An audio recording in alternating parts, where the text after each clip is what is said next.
insane. It is insane. That is the NCAA tournament. So many other things in the world of sports. We are here to discuss all that with you as North Carolina and Baylor go live to start the second round of the NCAA tournament.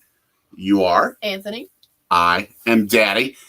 Hit that subscribe button, hit the notification bell, and give us a like. And go into the chat and join us and tell us how your NCAA tournament bracket is doing. We're going to discuss that insanity. We're going to discuss the NFL transaction insanity, baseball transaction insanity. Yeah. As players get shuffled all over the place in the world of sports in those two leagues. Sure, we'll probably talk a little bit of NBA. We're going to probably just talk life in general. Yeah. But we are starting with the defending NCAA champions about to tip off against the team that took out my alma mater. Yeah, we were sad. All I know, I don't even know what happened in some of the games last night. Did Wisconsin win? They won. But my bracket's dead. That's all I know. I've had at least one of my Final Four teams out. A couple of my Sweet 16 teams out. As we've Kicking the Country vlog saying, what is up, guys? What is up? Well, we know what's up for you. Yes. Maybe one of the biggest North Carolina fans we have ever met, as the Baylor Bears get on the board first in this game in Fort Worth. Got a question for you, kicking it. You want to kick it with us as we watch live? We'll watch with you. We love to watch people watch their favorite teams as well and experience what that is for them. Because when there's sports, there's connection, there's meaning, and we see what matters to them. We would love for you to join us. You want to come on the StreamYard with us? Let us know. Yeah. Samovi, our friend from out in the Poconos. What is up? As Kicking It Country saying, Kentucky busted my bracket. That was what happened to me. I had him in the Final Four. You too. Going all the way to the semifinal. But yeah, I have my bracket, and I have at least 5 games wrong, probably more. I think Iowa State beat LSU last night. I'm going to go find mine real quick. Samovi, how the March Madness thing works. The very Reader's Digest version of it is that the NCAA had 32 teams that each won their conference tournaments to get automatic bids to the 68-team NCAA tournament, and then a committee chose the next 36 best, and they set up a 68-team tournament that started this week. Yeah. And this is the most bonkers week of basketball as any. Yeah, it is. So currently 4-0 Baylor, and North Carolina killed Marquette, a 31-point game, I'm pretty sure. Kicking the Country, you destroyed my alma mater. We were I was not happy sitting there. But yeah, so it for sure was a blowout. I expected. That's another one I got wrong. I had Marquette winning because I watched both teams, and Marquette looked more promising. Now, Samovi, just to give you an explanation, just as well. Why is it called March Madness? I'll give you a good answer on that, Samovi. It's because it's great marketing. It's a great phrase for marketing. And the games are mostly in March except for the championship, and it's madness because so many upsets happen. Yeah, so, as you have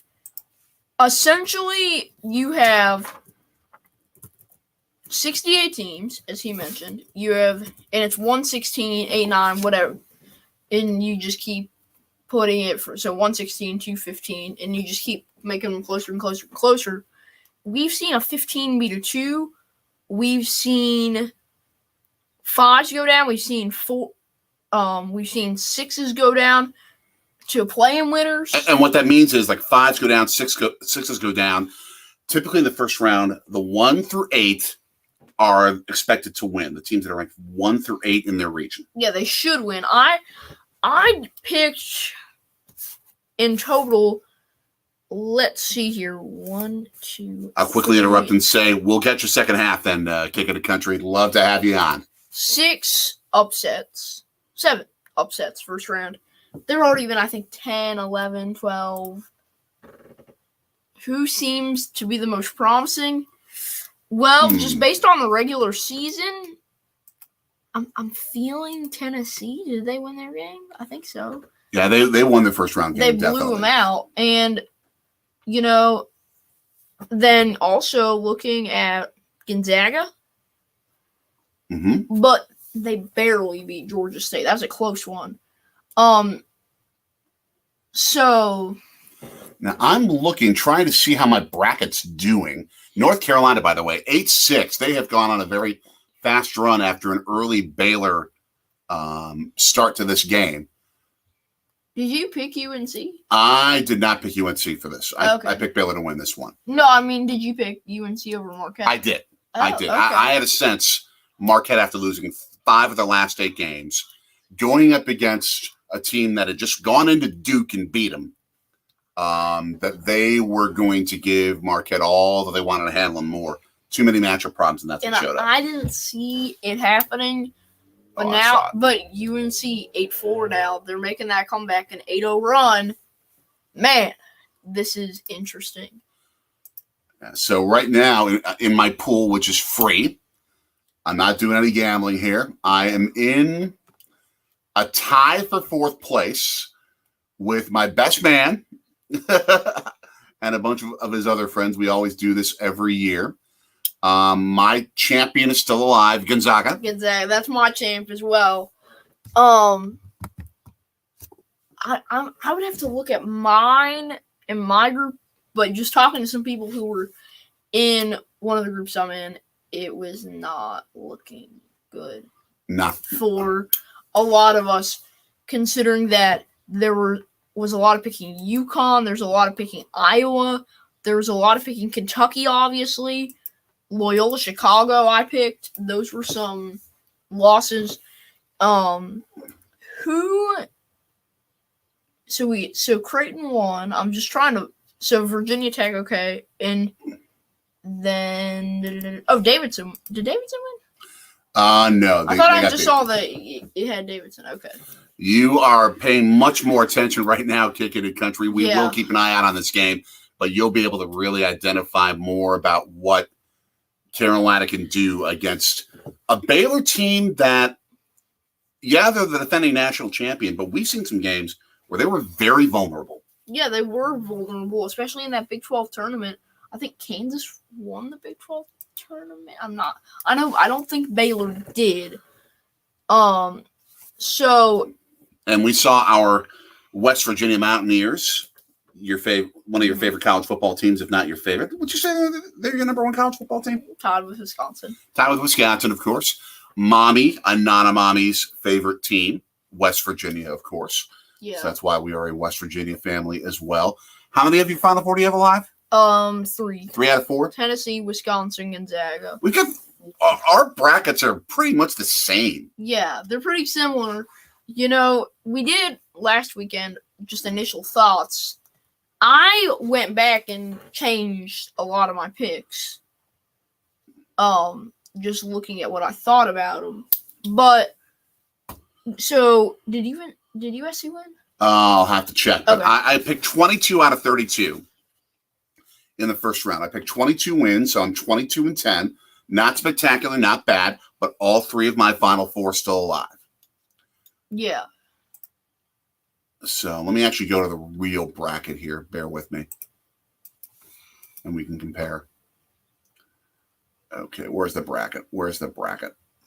My bracket. There we go.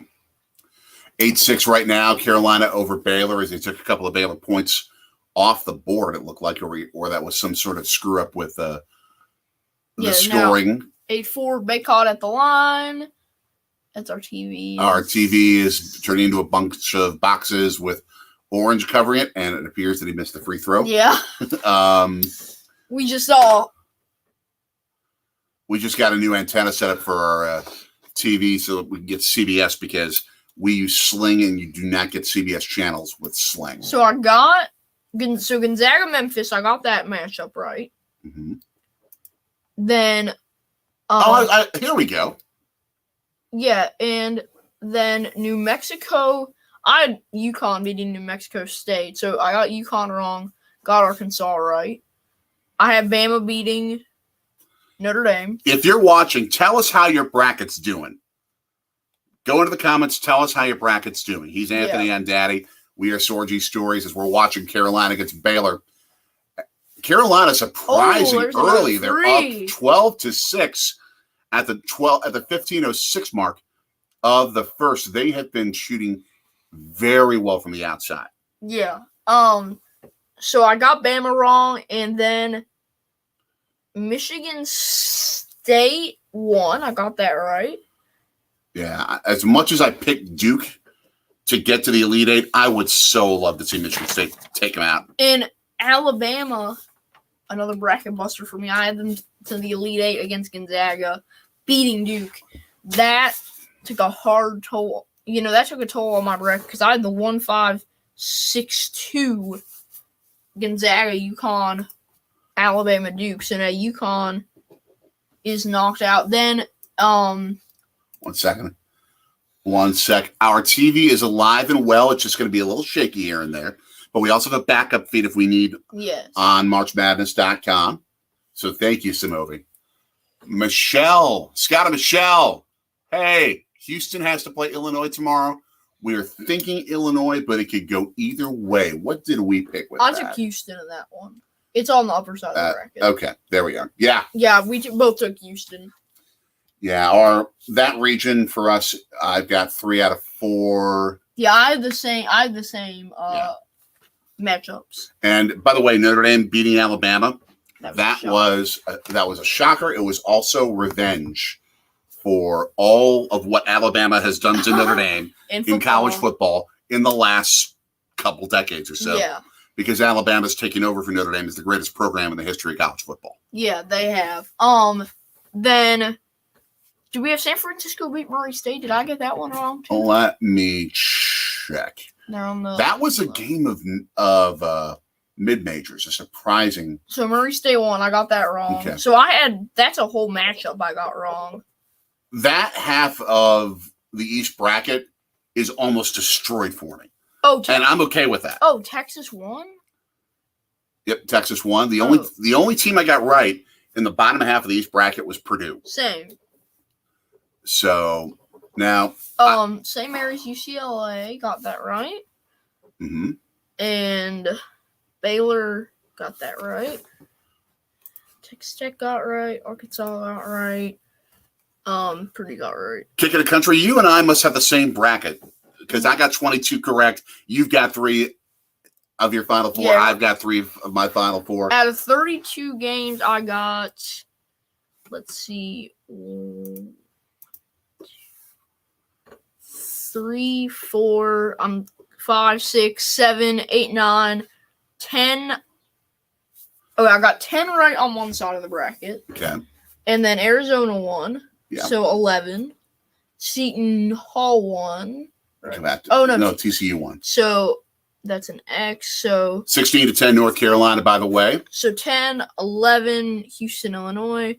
12, 13, 14, 15, 16 Kansas Creighton. Oh, almost had a little bit of a shakeup and a little bit of a battle on the inside between some Carolina and Baylor players. What about on the lower side of the side of the South bracket? I got 3 out of 4 right. No, on the down sliding down the Midwest bracket. Okay. Got that right. That right.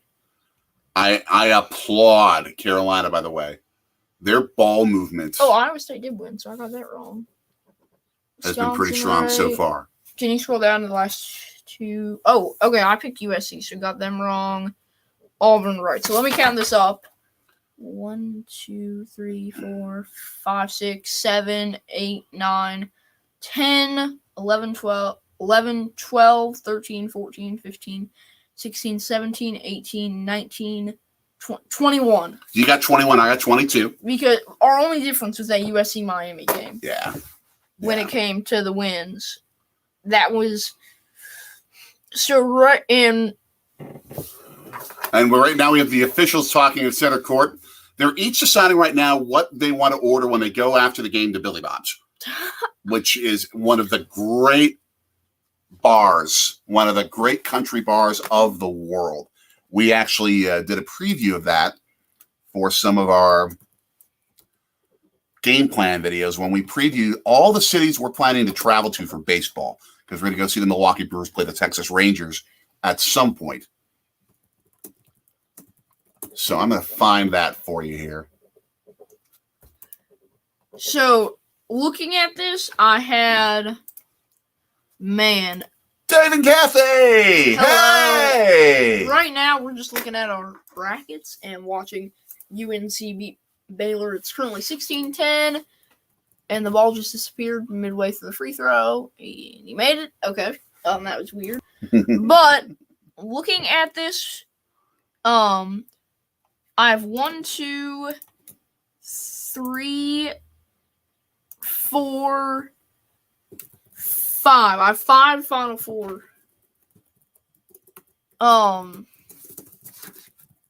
5 Sweet 16 teams left.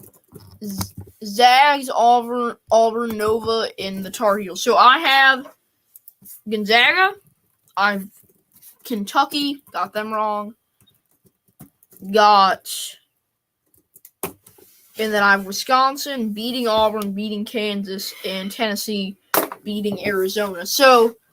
And beating Nova. So that so go check out that video as we look at, I think that's our restaurant video from Dallas Fort Worth. There's going to be a lot of good Texas and country cooking there, including the great Billy Bob's that we talked about. Yes, so that is what's your Final Four now, Deccan? So I could honestly see a UNC, Gonzaga, Tennessee, Wisconsin. Adventures of Scott and Michelle. Another good game today would be Michigan and Tennessee. That's going to be later on. Let's go, yes. Tennessee. Go Vols. You're App. My father-in-law was a big Vols fan. Yes. And we Wisconsin people have some issues with Juwan Howard. We had a whole stream talking about it.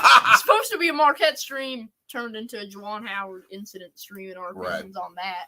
I am hopeful he's learned his lesson, and anger management is a hard thing. So I don't blame someone sometimes in terms of how they might feel about something, but you don't do what he did. Yeah. You don't do what he did. So this game is hosted 21-10. Yeah, this game's hosted by TCU in Fort Worth, Texas.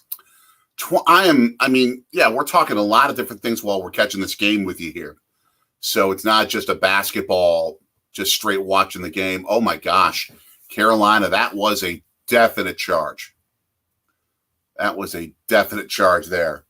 And for those who don't know what a charge is, it's when a defensive player has stood his or her ground on the court. They're staying where they are, and the offensive player just runs right into them. It's like if you're like just that, and I go, essentially, just for demonstration. That's an offensive foul. Yeah. Now, if you're moving, say I'm moving, and then you run into me. Yep. That would be on the defense. Right, because what you're trying to do is impede the offensive player's progress. So you got to keep those feet still, and play with some, and not be moving around the whole time. Only move when you absolutely have to, and stay out of foul trouble. Dave and Kathy, tell us we're guessing you're still in Arizona. How is the attention right now on the Wildcats? It has the attention on spring training as well. Yes. There's baseball going on. We have to make sure we are listening at some point today to, I know it's at least Jeff Levering and Lane Grindle that are down there. Oh, Brewers are playing? They're playing. Let me go check. Go check the schedule. What's our spring training record? That's my question. They played yesterday. Okay. But again, it's preseason. Chris Learning! Hello, Chris Learning. We're talking brackets. We're talking baseball. We're talking football. We're talking UNC, Baylor. So essentially, we're talking all sports. what is your bracket looking like? Currently, we both have 3 Final Four teams still alive. Who's in your Final Four? I think we have the same exact Final Four. Yeah, Wisconsin. All the way down to who's going to win it and who's going to be in the final. Yeah, that was, I think I just get a lot of he has a big brain. He's a bigger brain than me, but I've got a big noggin. But I did a lot. But I also, to balance it, I did a lot of research. Yeah, he did. So I'm more than anything, not as much about the teams because I watched college basketball a lot, but more who to pick. Mm-hmm. This, you can see all those X's. There are a lot of X's in my bracket. A couple things. First of all, the Brewers. Yes. Will be playing on radio tomorrow. My old station back in Milwaukee. Sweet. Of course, we'll be listening to them. We'll be listening to my new station's sister station, WIP, listening to Phillies games as well. In fact, I actually had a chance to work on a really good article on KYWDsradio.com. Eric Kratz, the former Brewer. That's my man. Is backup catcher. Is from the Philly area. Oh, that's cool. He played for the Phillies for parts of 4 years. He's joining the broadcast team. Really? Yeah. He's done. I know he's done some work for the Yankees as used to work or play for the Yankees too. So I know he did some stuff for them, like just on podcasts and stuff. Mm-hmm. And that he actually revealed some stuff about some cheating. That's right. Brewers opponents did, which was interesting, talking about the Rockies cheating. And we still beat them. I don't believe this. Carolina is up 24-10 on the defending national champions. We have someone new in the chat. Anthony Cimino. I'm Hello. guessing a fellow Paisan. Thank you for coming on. Yes, I got Wisconsin. I would love it to see the Badgers win it since my alma mater, Marquette, can't, and I am a Scotty-packed person. Grew up in Wisconsin, so I'm not all into that rivalry. It's one of those things where it's like playing your brother. Yeah. If it's different than most college basketball rivalries to me. You want to beat your brother more than you want to beat anybody else. But when you're not playing them, you root for them. So that's how I am with Wisconsin. To give an example, when it comes to that whole thing, think of it this way. It's almost like what you said. When you play your brother, can't stand him. But when your brother gets beat up, when your brother's coach gets beat up after a game, you go out there and defend your brother's team. Exactly. It's that kind of stuff. Exactly. Kicking a country. Did everyone have a good St. Peter's Day? That's man. Bad. Oh, St. Pete, man. Let's see. From Jersey. Oh, my gosh. St. I Peter's, loved it. Right by New York City. Beating Kentucky. I love it. I actually did pick St. Peter's in one of my brackets who I wanted to win. Yes. The Peacocks. I also picked them in my, who I thought had the better logo bracket. I think they went all the way to Sweet 16. Baylor cuts the 3-point festival down to 26-16, Carolina leading. I looked something up, by the way. The kryptonite for Kentucky in the NCAA tournament is a Jesuit school. Marquette? Anthony mentioning us, Anthony Cimino, you had Kentucky in the Final Four, as did we. But Jesuit schools are kryptonite. The Jesuit Order of the Catholic Church, for those who don't know. Jesuit schools, like where I went at Marquette, they have a winning record against Kentucky. The great Kentucky, Big Blue Nation. Yeah. The powerhouse, the blue blood. They have a winning record historically against Kentucky in the NCAA tournament. Marquette contributed to that. Marquette's contributed a ton to that. I think they've won 3 straight in the NCAA tournament against Kentucky. Kentucky can't stand us. Because we beat them in 03 too, right? We beat them in 94, 03, and 08. Nice. 26-16, the score remains. And you go back to history. We're going to go old school storytelling here a little bit. Marquette and Kentucky would play each other almost every year. Ball was out of bounds on Carolina. Yeah. They play almost every year in the NCAA tournament in the era when Al McGuire's coaching tenure at Marquette rubbed up against Adolph Rupp's tenure at Kentucky. If you ever heard of Rupp Arena or whatever it's called, I think it's Rupp Arena in Lexington, named after him. Legendary coach, but also a racist. He did not allow a black player on his roster until 1970. He had an all-white team until that year. He played with all-white players throughout the 60s. UTEP, back then called Texas Western, in 1966, they played in the championship game of the Final Four. UTEP started an all-black starting five. Kentucky was all-white, and UTEP beat them to win the national title. Adolph Rupp still didn't learn. Yep. Who was the school? What was the school that finally changed him? Marquette. Because in 69, they played in a regional tournament in Madison. And the regional semifinals, they held it in Madison at the University of Wisconsin. And Marquette destroyed him. George Brute Force Thompson, Dean Meminger, absolutely blasted them out of the water. Was Bo there yet? No, Bo was, I think, in 8th grade. Yeah. But Marquette demolished him. Yeah. And that finally convinced Adolph Rupp, I have to be willing to recruit black players. And he finally changed. You know, so Kentucky fans can thank Marquette for Anthony Davis, DeMarcus Cousins, all those great athletes that have come through there. And every national championship since. Yeah. I mean, and to win it as well when they had Tubby Smith with a black coach. That was awesome to see them do that. 28-18 right now, Carolina over Baylor. Our signal is not the world's best at the moment. I'm going to see if I can expand this a little bit. Yeah, this is about a couple of minutes behind the live feed. We'll be able to at least keep track of the score because we are getting some updates. Kicking It Country talking to us. New Orleans has been pretty good with the Tar Heels. Just saying. At least 2 of their national championships. Tell me, Kicking It Country, if I'm wrong on this, if there's more. But they've won at least 2 national championships in New Orleans. Yeah.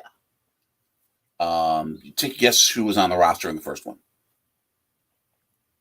Hubert Davis, their current coach. Michael Jordan.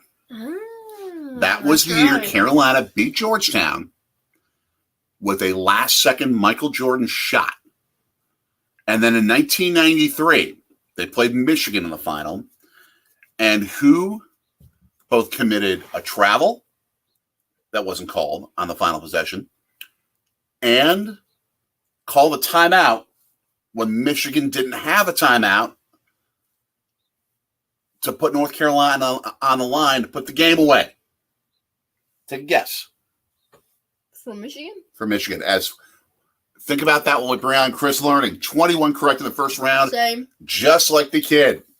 Your Final Four is Gonzaga, Kentucky, Tennessee, and Kansas. My only difference, and your only difference, is Wisconsin. Yeah. And Kicking It Country, of course, bringing the Carolina knowledge, 82 and 93. Who was the one who did that? Mm-hmm. Who do you think it is? I don't even know if he played at Michigan, but we're just going to go with it. Jalen Rose? Juwan Howard? I don't know. Well, they both played there, but it was their teammate, Chris Webber. He went to Michigan? He went to Michigan. He was their best player. Know that. I had no idea where he went. Yeah. Oh, man. Yep. You both nailed Chris learning and Kicking It Country. Anthony, thank you for popping in. Are you guys going to watch the Ohio State-Villanova game tomorrow? You are a huge Buckeyes fan. We will not hold that against you. Yeah. We're not big Buckeyes people, but now, we won't hold and that comes from anyone. living in Big Ten country Yeah. and rooting for the Badgers. I used to work for the Badgers radio network as well. But we have no hatred for people who disagree on sports laundry. Yeah. Ever. We believe in treating people the right way, no matter what sports team jersey they're wearing or whatever it is. As for Villanova, this whole city's probably going to be watching this game because we're sitting in Philadelphia right now in our new hometown and our new home as we've moved here within the past year. So this town is going to be all over. I didn't even have. We both had Loyola winning that game, didn't we? We had Loyola beating Ohio State. Yeah, so I was a little bit surprised. I watched some OSU basketball. Wasn't crazy impressed. Surprised by that, but I think Villanova is just too good. Way too good. I also, by the way, give North Carolina credit. Carolina Blue is very close to Marquette Championship Blue. Greatest color of any jersey there is. And we both are sponsored by Jordan. So. We wish. No, we are. Fine dining. Thanks for popping in. No, I'm saying Marquette is. Yes, Marquette is. All time the best. Fine dining. Hi, guys. We believe in treating everybody equally as well, unless they have truly terrible food taste, that is. Great food channel to follow, by the way. Go check them out. They do some fun reviews. And RJ Davis, it's the first now, making it a 9-point game. 29 to 27-12 left in the first half. Oh, man. Now, of course, we've lost to your squad kicking the country every time since, I think, both in regular and postseason play, but we've still got that 1977 championship win. And I think a win that taught North Carolina how to win a title in some ways. When Al McGuire's Marquette Warriors pulled off a bit of an upset to win the national title that year. Baylor, trying to respond, is now a 7-point game. And what's amazing is, too, not just the talent and seeding disparity between Carolina and Baylor in this game, but that Carolina's doing what they're doing right now in Baylor country, essentially. Playing in Fort Worth. Oh, and that's Davis, but he misses. Oh. And the long rebound. That's one thing they've dominated the boards. They have dominated the boards. They're strong inside. That's what killed Marquette. They did it against Marquette, and they also just killed Marquette in the paint. Yeah. And no one ever shoots threes against Marquette. North Carolina did. I was shocked by that because Marquette is they play really aggressive defense, and they don't let anyone shoot the three. Yes. They make you work the paint for less points. Oh, my gosh. Easy bucket, but they block the shot. And that's going to be... And that's two offensive rebounds and a putback. That's the strength of Carolina inside, and they caught Baylor napping. Yeah, so now it's a 9-point game. Man, this is just tough to watch if you're a Baylor fan. I'm not complaining. I'm not a Baylor fan. Yeah. The other thing to think about, too, with a game like this is the hour of day that they're playing. It shouldn't matter in the NCAA tournament, but when you're used to playing at night and you're Baylor and you play a game at 11 o'clock in the morning Central Time. That's a little different. That's not hard. That's not easy. That's not easy at all. And the most important game of your season is at 11 a.m. local time. Yeah. Yeah. You especially after having played 2 nights before and you got to change your body clock. Oh. Because Carolina played the afternoon session on Thursday. No, Baylor played right before our game. Yeah, they did. I watched it. That's true. Baylor had 2 day games right in a row. That's true. Which is also different for a team like the Bears who are in Big 12 play. They usually play on a weekend and then, 2-3 games a week. Yeah, but in the NCAA tournament, you get used to it. Yeah. You get used to it. Now, speaking of teams that are green and gold, we're going to bring this up as we get closer to halftime. Yeah. And this will be a long discussion. Our Green Bay Packers traded Davante. Davante Adams. Traded Tay. That's my man. Traded the Raiders. For only a first and a second. I was really... So, no hard feelings towards Davante. I get he would want to leave. That's fine. I understand that. He's done a lot for the franchise. He couldn't win a ring. I get it. Now, why did he want to leave? Well, that's the confusing part. Okay. Considering that the Packers offered him what the Raiders would give him. Okay. The exact same contract. No, he would get paid the exact same amount of money. They offered him more, actually. They offered him more, and he turned it down. I got 3 reasons for you. 1, anger and antipathy between Adams and the Packers over past contract disputes. Okay. That's been there. That's been true. But two things that are out of the Packers' control that would have been an issue, even if they would have paid him, I'm not going to say double, but a lot more money. Where did he grow up? Cali. What team did he watch as a kid? Raiders. Who did he play college football with when he was at Fresno State? Who was throwing? Derek Carr. Who's his best friend? I don't know Derek Carr. Derek Carr. Yeah, I thought him and Rodgers were best buds. Well, they were close. Yeah, they're close, but it's. But when your formative years and your college years are spent with a guy that you now have the opportunity to play with, that has a need for a receiver and wants to put up the big bucks for you, and is that close, I'm going to do the little. If any of you know the answer to this, feel free to tell me the distance between Fresno and Vegas. One other thing. Mm-hmm. That I don't know what you have.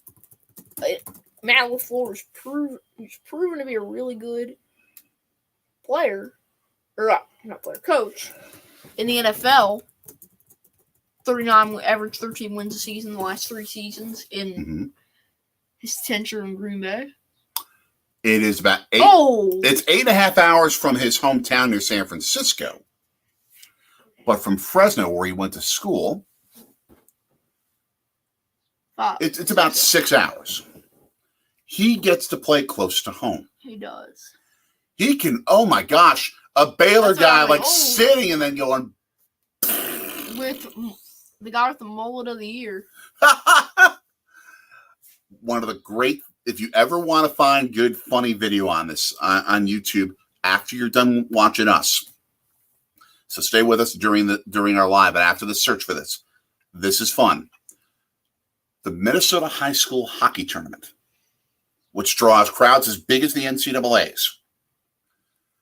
They not only award the best hockey team with special awards, they have contests for the best mullet. They have a contest for the best mullet. That's bad.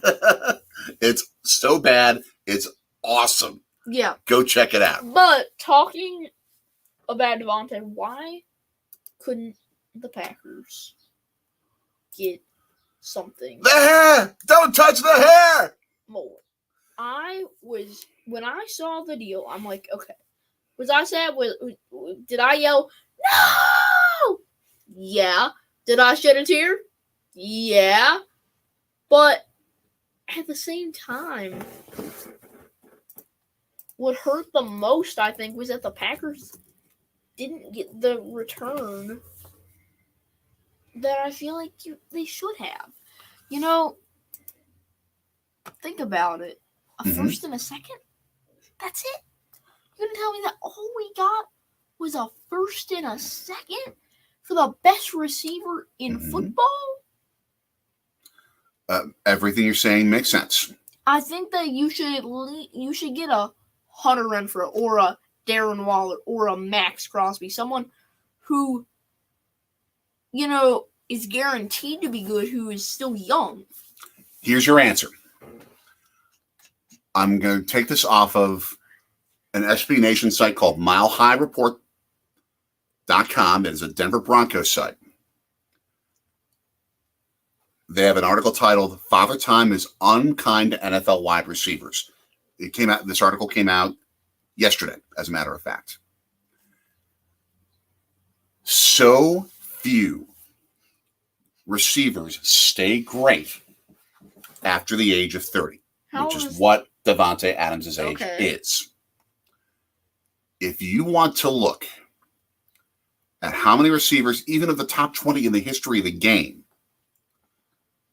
when they grabbed their downturn, or when their downturn happened,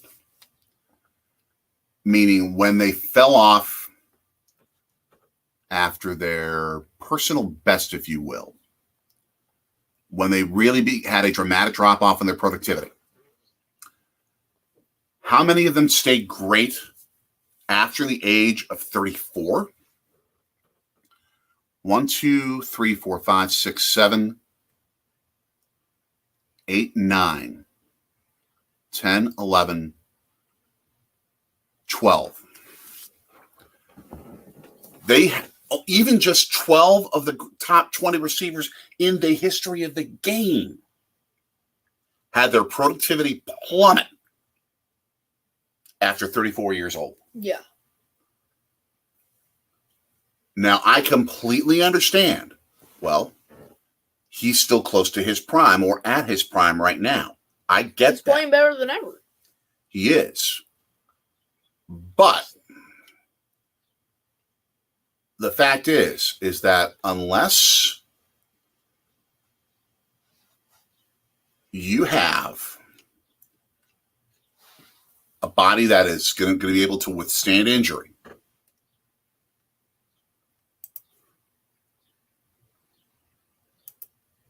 don't know what that. Don't pay any attention. Unless you have the kind of a body that's going to withstand injury, like Davante Adams hasn't necessarily been able to. I mean, he's had some injury problems.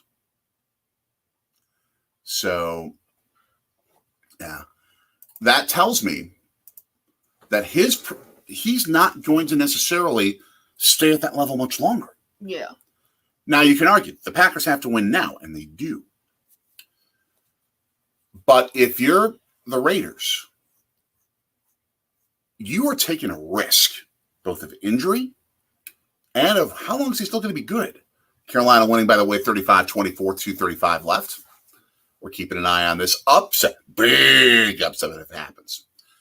But the Raiders, to give up a first and a second round pick in this year's draft for a receiver who you're going to be lucky if you get 4 or 5 good years out of him. And you can draft 2 players who, if you're good at drafting, Brian Gutekunst, the general manager, is. He's good at drafting, but to be fair, the classes in the past have been much better than this year's class. This year, right, but he doesn't have that good of players. But you can fill their needs too. Yeah. You can fix other problems that you have on your roster.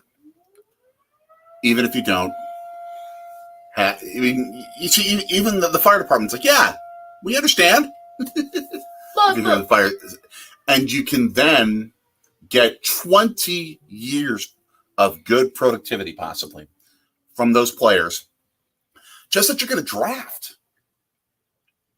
And then even more years out of free agents that you can do it, that you can get a whole lot more productivity out of. So we have KN, yo, what's up, my favorite YouTube duo live? What up, big dog? And we got someone from Bali all the way in Indonesia. Thank you for popping in and joining us. Thank you. I did a project on Bali, actually, in school. Oh, wow. I hope I'm pronouncing this right, Mount Agam, a volcano there. What should we know about Bali for those of us, because we're not just a sports channel, we're a travel channel as well, and we have a lot of travel channels that follow us. What should we know about Bali? Tell us. Yeah, I just did a thing about it 3 weeks ago. You know, Nick, if you're in the chat, I don't know if you are because I know you have a pretty busy weekend, but if you're in the chat, you probably remember more about the project I did than I do. It is still a double-digit Carolina lead as Baylor missed one from mid-range, 37-26, a minute left until halftime. Yes. So we have, I think that's, and we have Brady Manick, the leprechaun, on the St. Patty's Day post. Or St. Peter's Day, as Kicking the Country told us. 40-26. This is crazy. This is what makes the NCAA tournament so awesome. Upsets. K and Bally Total Fitness, the only Bally I know. Sorry, man. It's a simple dude. I'm a simple dude. Yeah, I had never heard of Bali before I did my project, but it's a pretty cool place. Yes, Bali is a spectacular spot to travel to. That would be awesome. Yes, we have. If you hear sirens, no, there's no tornado. It's a sunny day here in Philadelphia. The show says. Yeah, it's just the fire. It's just the fire. We have a fire station a few blocks away from us, and every single time a truck goes out, they send a siren. Baylor missed a free throw. Man. You can see the UNC band happy. As KK, man, I just Googled it. It looks amazing. Okay, Kick in the Country, we're doing this for you. Oh! He made He it. made it. I'm cheering for the Tar Heels here. Can you nail it? Bali as a travel destination is spectacular, as is how Carolina's playing. Yes. 42-27. Baylor is about to get the last shot of the first half at this pace. 10 seconds Largely left. today. This is just bonkers. Carolina playing lockdown defense. First-year coach. And they just drew, I think, either another turnover or a strip ball. Baylor's still going to get it with 1.2 left. First-year coach Hubert Davis there at UNC. He's been doing great. Chris Learning in the chat. Thanks for the live signing off, but I've got stories playing at home awesome. for those watch hours. Thank you. Thank you, Chris Learning, so much. I think we're about, last time we checked, I think we're at 3.3. We got ways to go, Yeah. and we're going to discuss this offline. Yeah. We got some strategies coming. We're going to talk to you about it as well down the road. But any of you who would love to binge watch us, put like some sort of screen in the background that just keeps playing our stuff. We appreciate it. It's free for you, and it helps us get closer to monetizing. To put dough in his college education fund, so we can pay for Penn or wherever, Villanova or St. Joe's or Marquette or wherever you want to go. But make sure you go hit that subscribe button if you haven't yet. Hit that bell. Sports, travel, food, and much more here on Sorry. I forgot to put our little ticker. Oh, there. That's better. There we go. 42-28 after the first of two free throws with 0.3 seconds left. Carolina over Baylor, but Baylor at the line.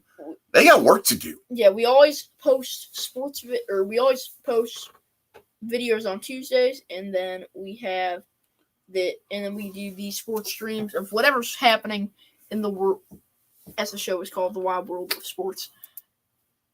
On the weekends, Saturdays, Sundays, whenever the big game is. UNC! Oh, they barely missed that. They just missed that every shot. Every time I see those 42-29. Every time I see a missed buzzer beater. Who'd have thunk it? It brings me back to when Marquette lost to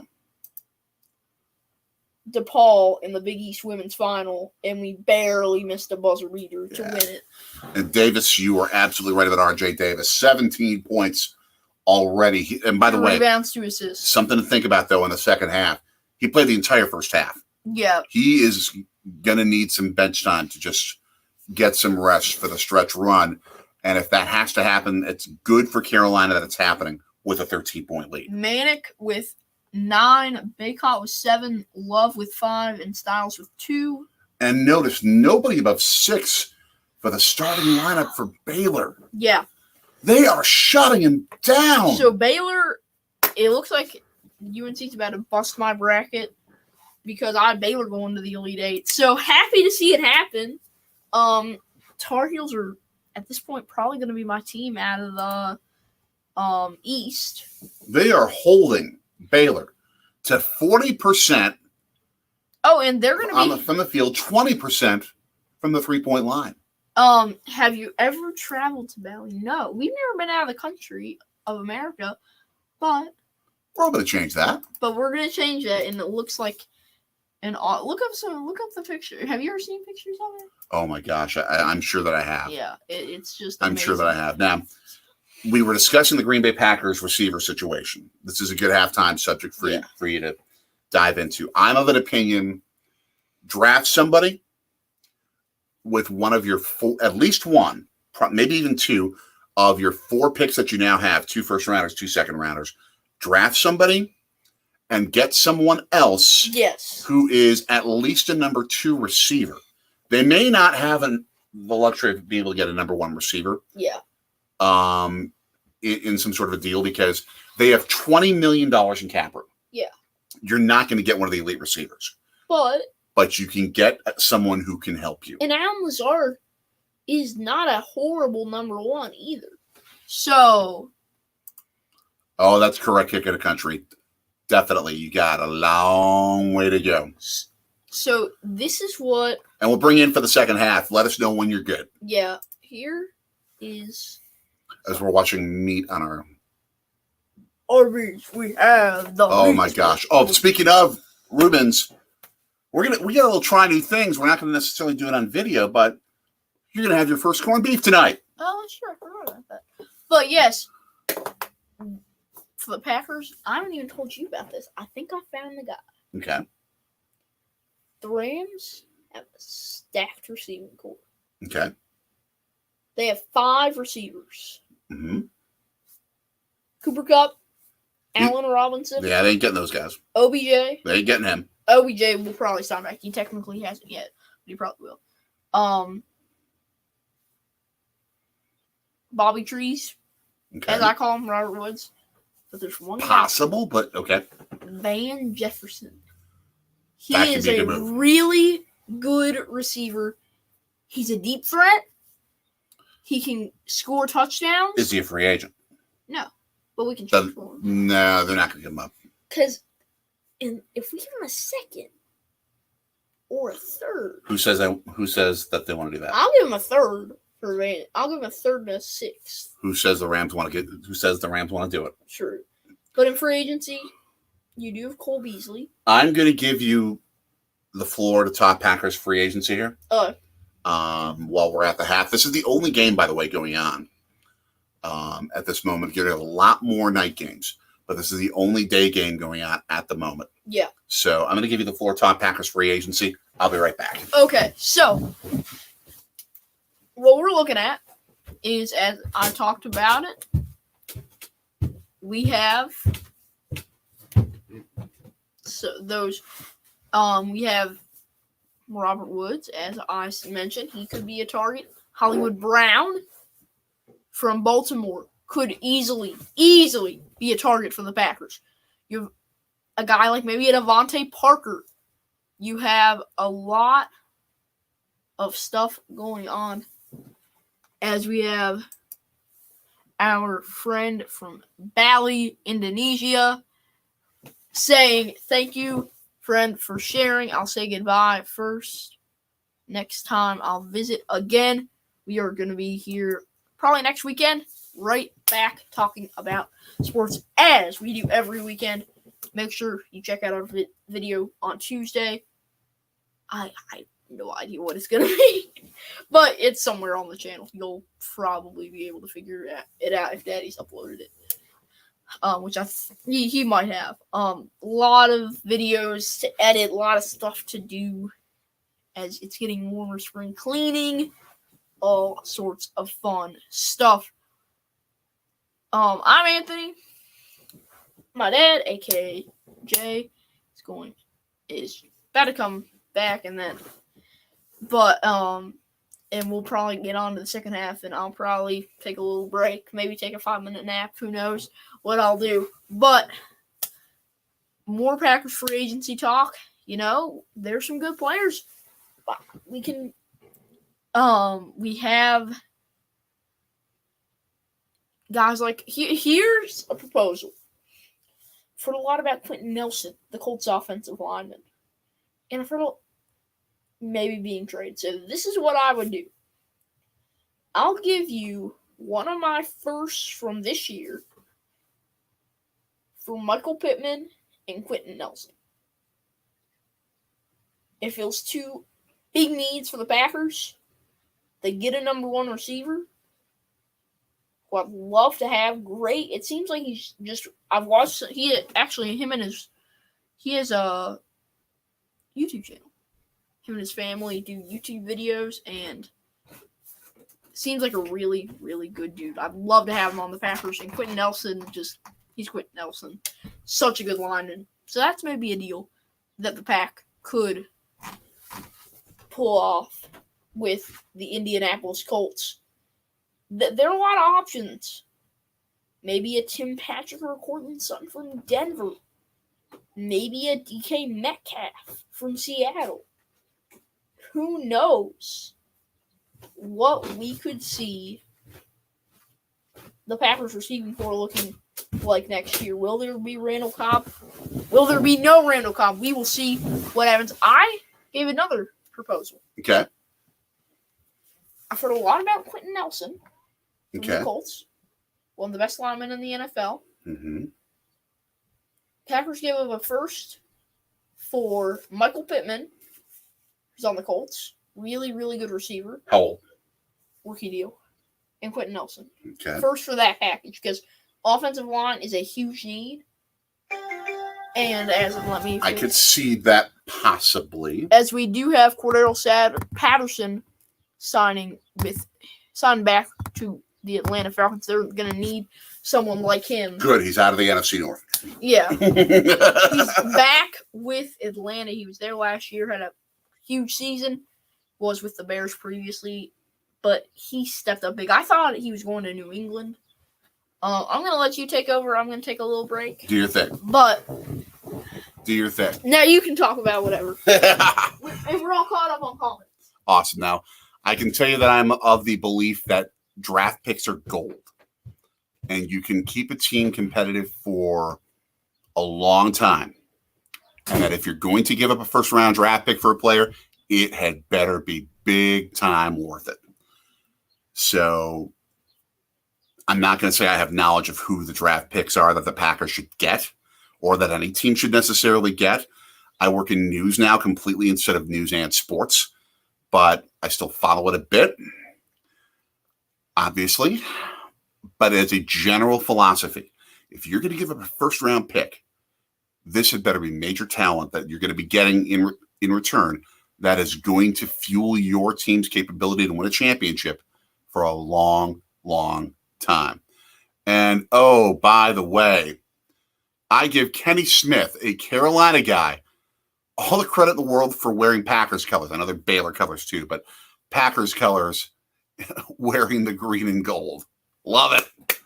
Love it. Good Packers fan, Kenny Smith. I don't think it's Packers fan, whatever it is. But absolutely.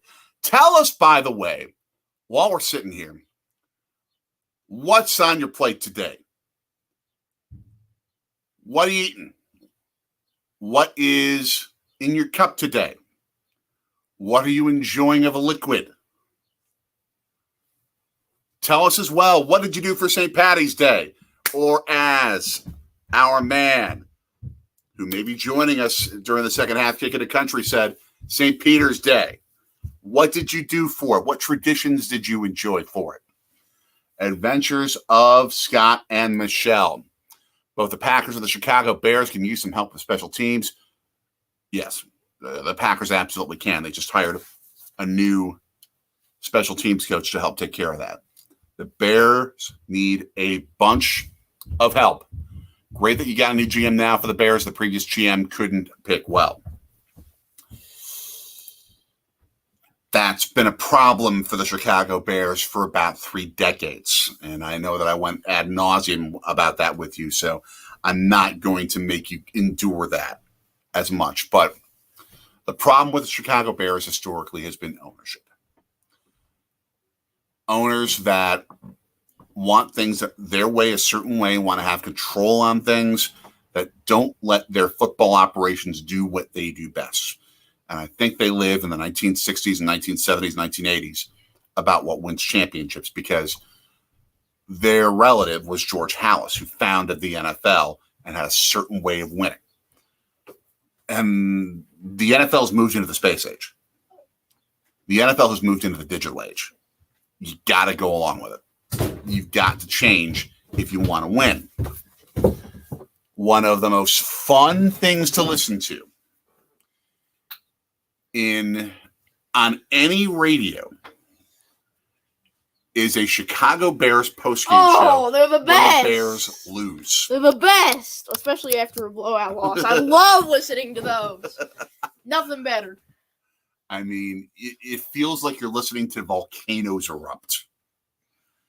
It's a little bit the same with the Eagles, but not as much. Here in Philly, I mean, like our sister station, Sports Radio 94 WIP, It can get that way, but they're just very matter of fact about it. Yeah, and well, other than the fact that that 1 week, oh, Jalen Hurts is going to be the future of our franchise. The next week, oh no way, he threw 2 interceptions. There's no way. That kind of thing. I know. It's with the Bears, you just get rage. yes. Sucks. Aaron Rodgers does own us. That sort of stuff. I think one of the guys actually did say that. Yes. Aaron Rodgers does own us. It's accurate. I mean, I think the Packers are like 23-5 against the Bears their last 28 games, and they have a better record in Chicago against the Bears than they do in Green Bay over the last probably 20 plus years. It's just insane. Yeah. It's just insane. Just as insane as St. Peter's beating Kentucky, which we saw. Yeah, that was also That should be a trip for us. Next basketball season. Go check out a St. Peter's game. Yeah. That would be fun. Now that they're on the map. But now we see cheerleaders saving basketballs. Now, though, we got to make sure we check out the rest of the Big Five. Yes. Here in Philadelphia. I'm going to send you a link to that. I'd love to go to Nova Marquette. Oh, my gosh. Definitely want to get to a Marquette-Villanova game.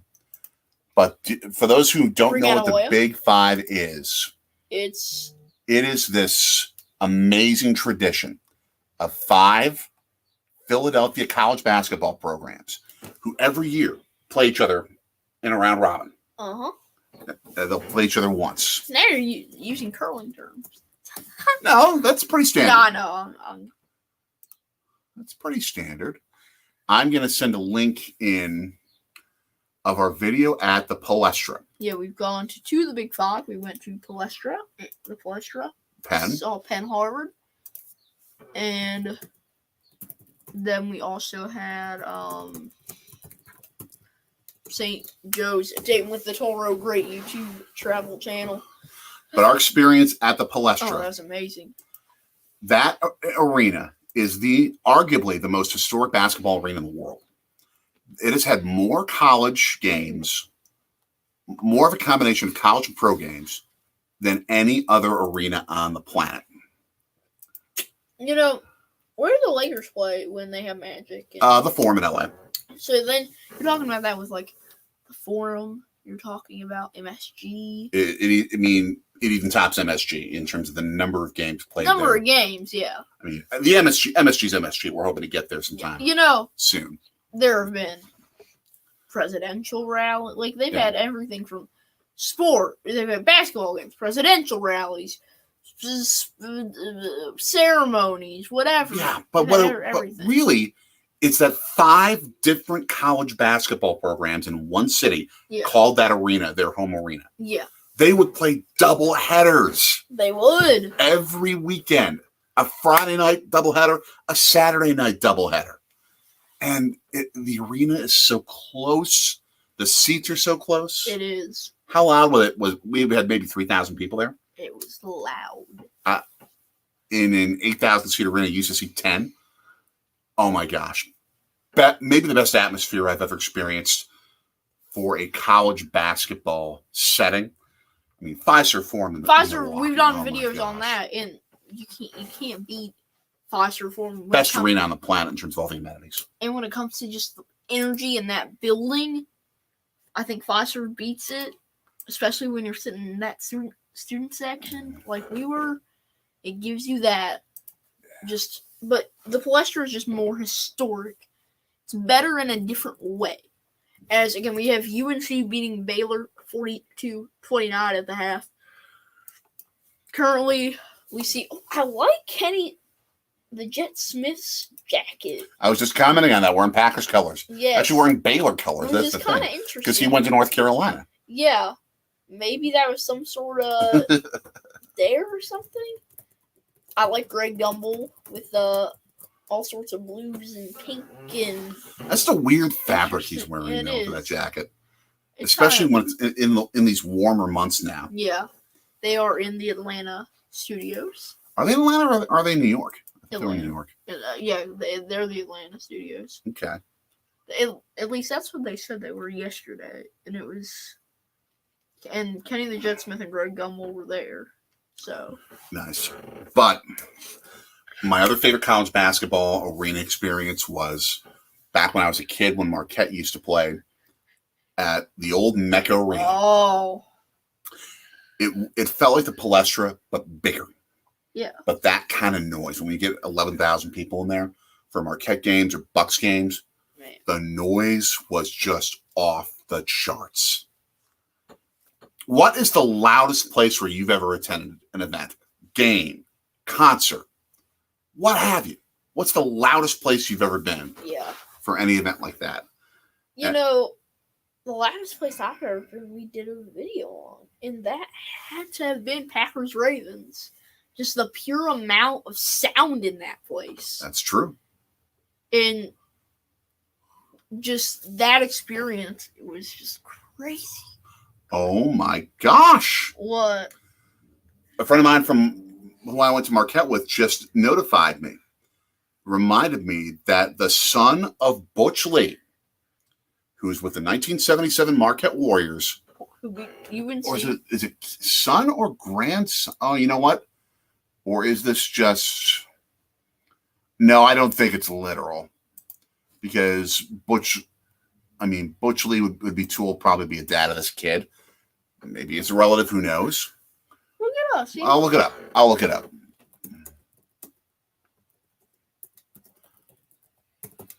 But is that accurate? Matthew Lee. That appears to be correct, but let me just confirm this. Hold on. I'm seeing information coming off a very small... Okay. It seems as if this could be legitimate. I'm going to follow it.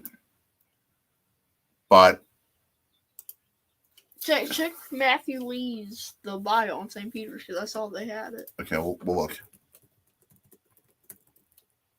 He had a bio. Let's see if this is St. Peter's Peacocks. Okay, hold on.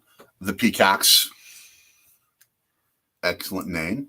Well, he's from San Juan, Puerto Rico, where Butch Lee is from. Okay, historical. Let's see, bio. Personal. Son of Alfred Lee. Alfred Butch. Yeah. Wow. Butch Lee's son. That's cool. The son of Butch Lee. 1978 College Basketball Player of the Year for Marquette. And he led Marquette in 77 to the national title with Al McGuire. His son plays for St. Peter's. Let's go, Peacocks. Let's go, Peacocks. Let's go, Peacocks. Now, that means, too, the Jesuit connection. Yes.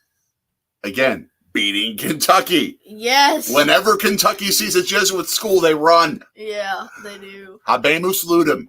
We got game. But Oscar Sheblack, surprised him and his squad couldn't get it done. The transfer from West Virginia, we could talk for days about his allegations with Bob Huggins. Yeah. Threatening to tell lies about him. Who knows if that's true or not. All right. But let's see if we got some upset alerts that are going to be coming up here in the second round of the NCAA tournament. The rest of these second round games, there's 16 of them. The first one going right now. We're going to start with the West bracket. Gonzaga, Memphis. Gonzaga. I don't see an upset in that one. That one's easy to pick there. Arkansas and the team that upended Connecticut, New Mexico State. I like Arkansas still. I would think so. I would have to study to see if that's a matchup problem, but I would think so. Sliding down to the next bracket, you've got Notre Dame against Texas Tech.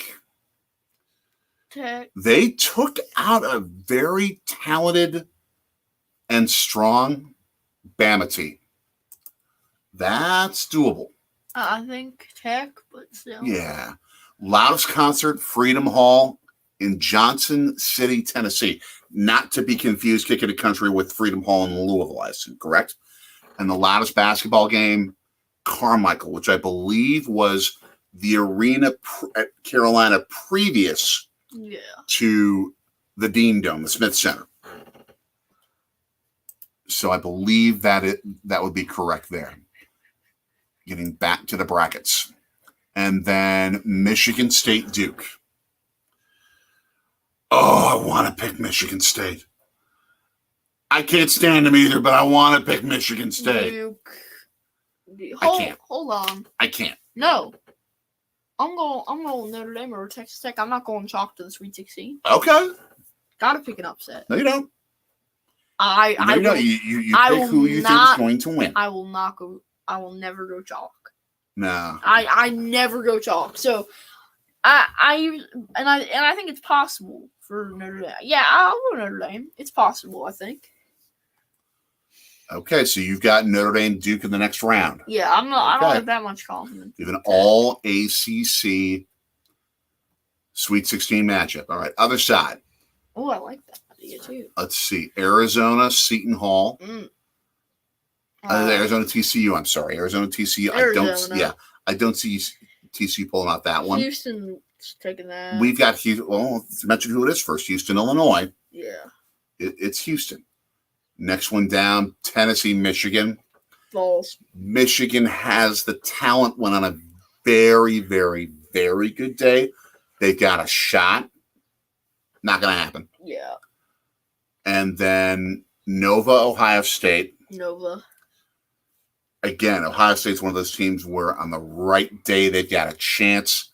I'm not going to call that. As the second half is underway, 42-29, North Carolina over Baylor. Sliding down to the next part of the bracket, round 2, Kansas, Creighton. Kansas. That's a game that could be a fun rivalry if they ever decided to start it because they are so close. But, yeah, Kansas in this one.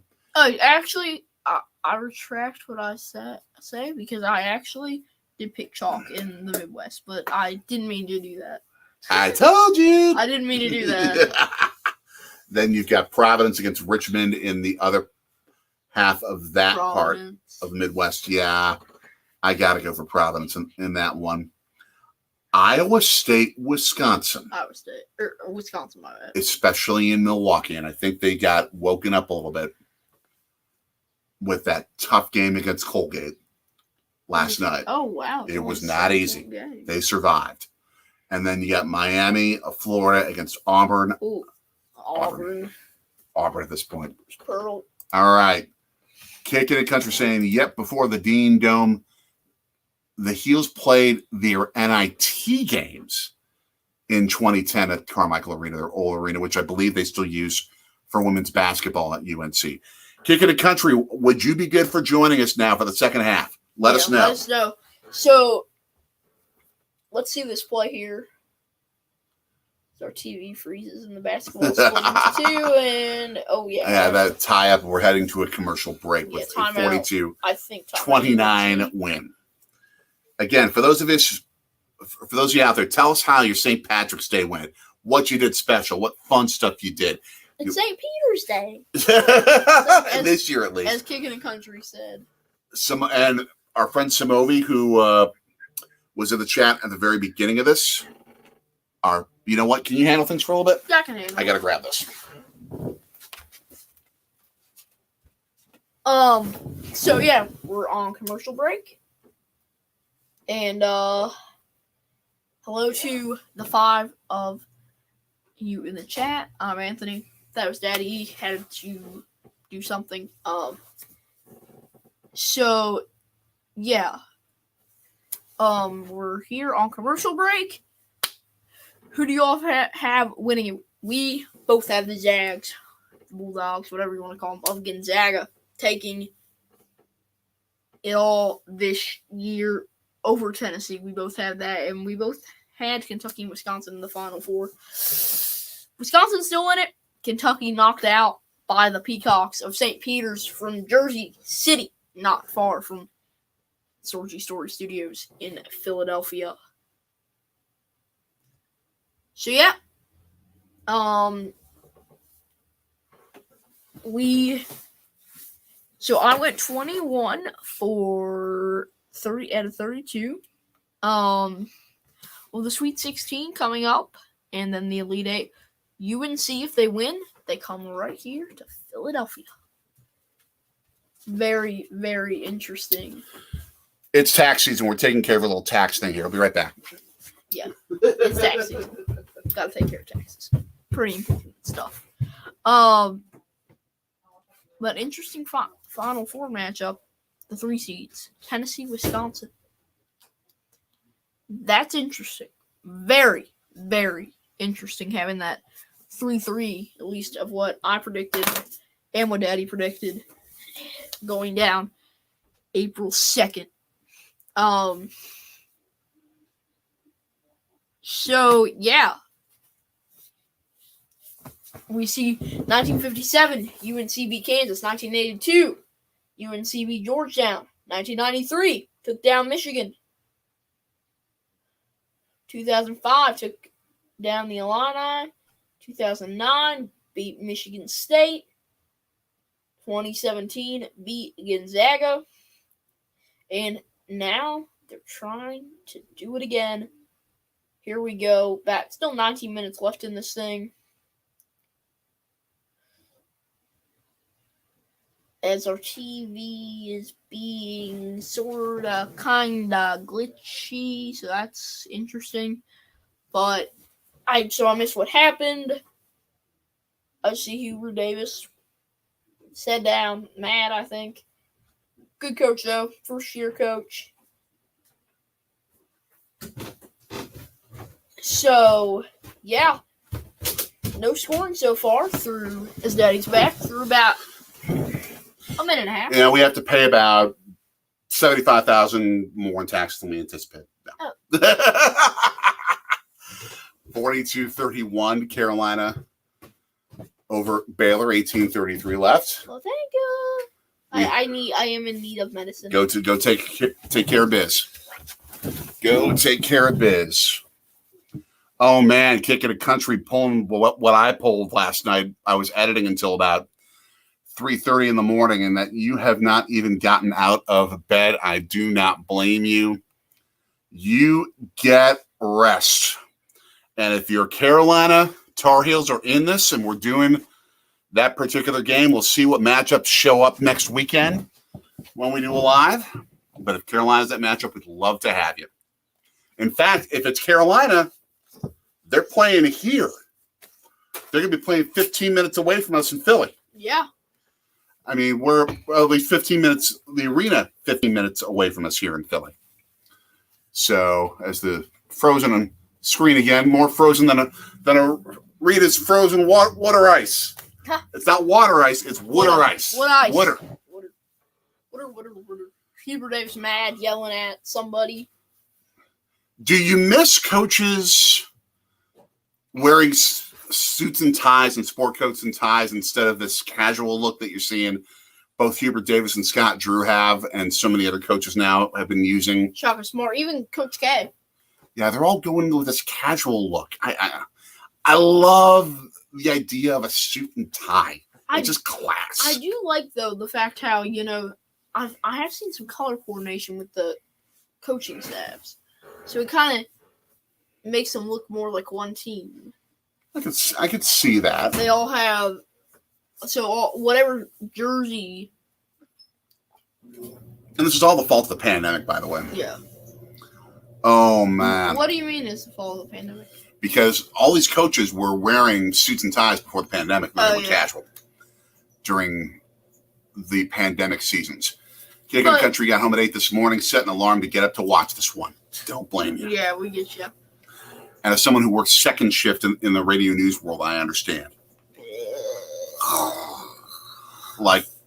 We had a period where I didn't see you for 36 hours. That's true. And we live in the same house. And that can be a challenge sometimes. Yeah. Oh, Carolina with a 3. Manic. The dude with the beard.